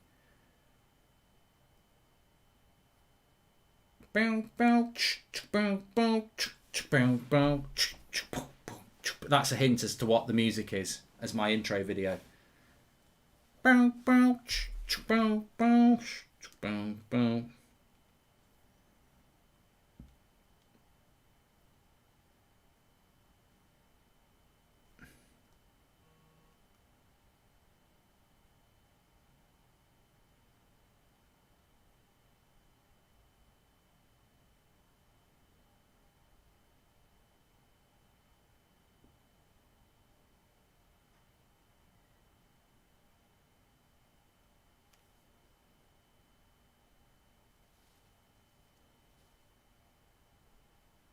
Free kick.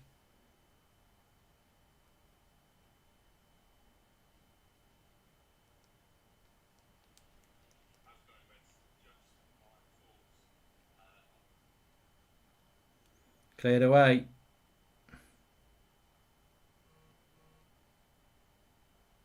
Craig's just messaged me saying, why didn't they do this in normal time?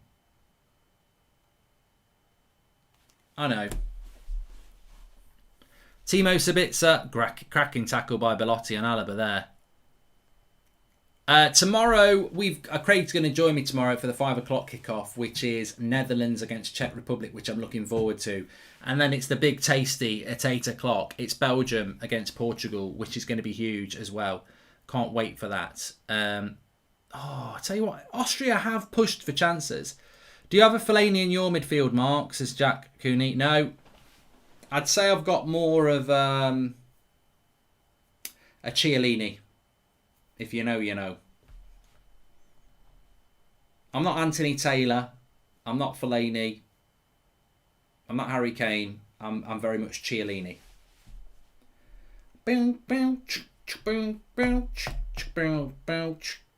So it's another clean sheet for Italy.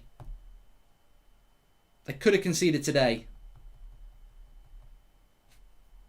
Mark, score prediction for England-Germany. I can't predict it, mate, until I see the team news. I really can't predict it until I've seen that team news.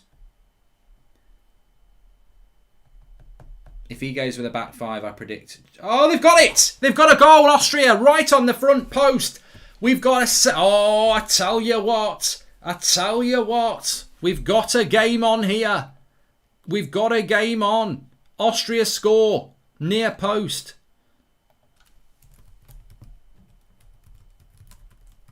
Game on. It's on. On. 5 minutes to go. Austria get a goal on the front post. How it goes in, I don't know. It's poor defending to not have that front post covered by Italy. Squeaky bum time. Squeaky bum time. Always should have a man on the front post. I think Jorginho is probably at fault. He's the man on the front post.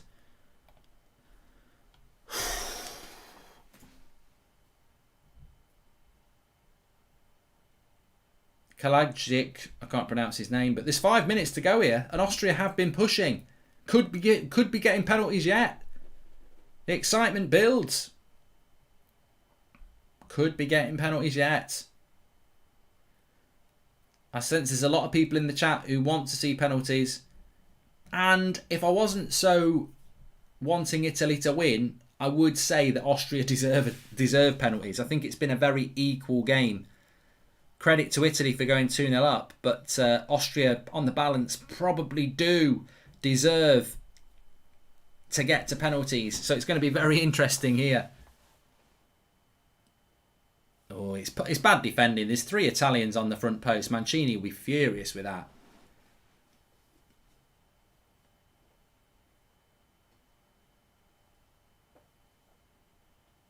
Five minutes is a long time. It's not like it's lovely. Look at the composure from Bonucci there.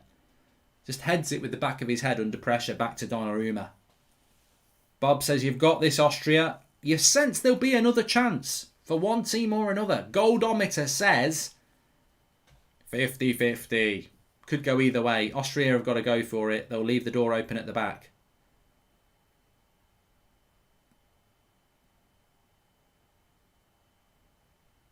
Belotti tries to hold it up. Keeper gets it. I haven't bet big money on Italy, but as people know, my real name is an Italian surname, so I have Italian connections. So I always want Italy to do well. If you had a German second name, or a Jamaican second name, or a French second name, that you may well have connections to that country that you want them to do well. I've got no bets on. I just want Italy to do well. And I've been, you know what, as well, even if I didn't have that, I'd be sad to see Italy go out because I think they've been the best team in the tournament so far. And I don't want France to win it, even though I like Paul Pogba. I don't want France to win it because I think it's boring if France win it. You know, France have won the World Cup. I don't want to see domination. I want to see changing. And I don't think Austria have got good enough quality to win the whole thing. I think this would be good character building for Italy as well if they found the way through this. Because Austria have definitely pushed them, and Austria deserve massive credit. And Austria might still get to penalties, but Belotti dives there. English refs just don't fall for it.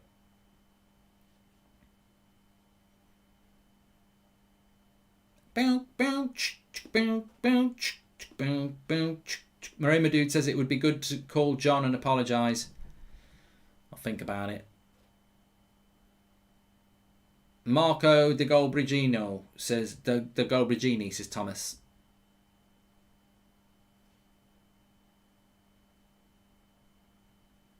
You're going to find me in the club soon, yeah. Make sure you subscribe, by the way, bottom right hand corner. That's Football. Is for everybody to get involved in, as you know. Doesn't matter who you support. Even Arsenal fans are welcome. Bottom right hand corner to subscribe. Big thanks to Spond as well. Do give it a download. Free to download, Austria. Free to download event organising app. If you're playing football or arranging stuff with your mates and stuff, it's really worth. I mean, it's difficult to explain, but I use it for my football and stuff, and it works really well, and it's free to download. So give it a go.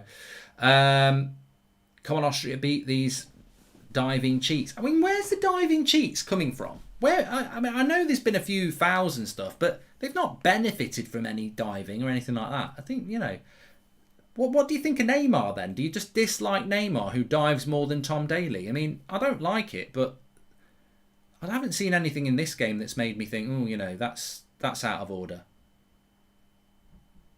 A minute or two to go. A minute or two to go. Thanks everyone who's tuned in anyway. This has been a long one. This has been the longest game of the Euros so far, obviously, because of extra time. Ball over the top. He's going to score. No, he's not. Chiesa nearly got it over the keeper, but the defender tracked him back. Wow, Austria's still alive. They're still alive here.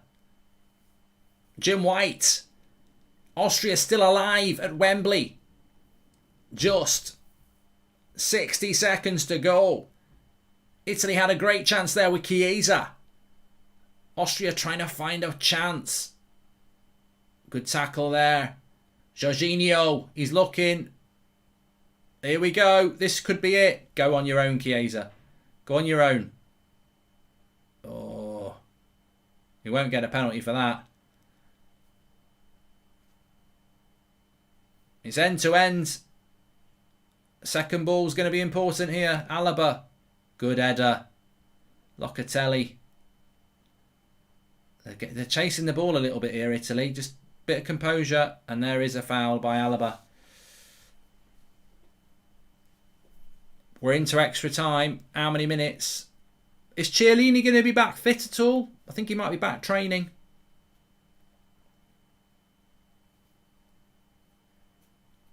Do do do do do do.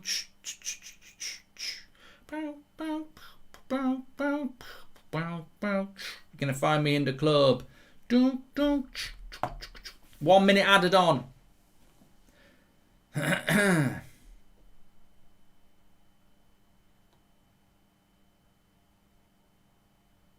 think it's over for Austria. It's been a valiant effort. It's not over yet. Big kick here. One last big kick. 20 seconds to go. Flicked on. Donnarumma. Spinazzola's been fantastic. Clears it away.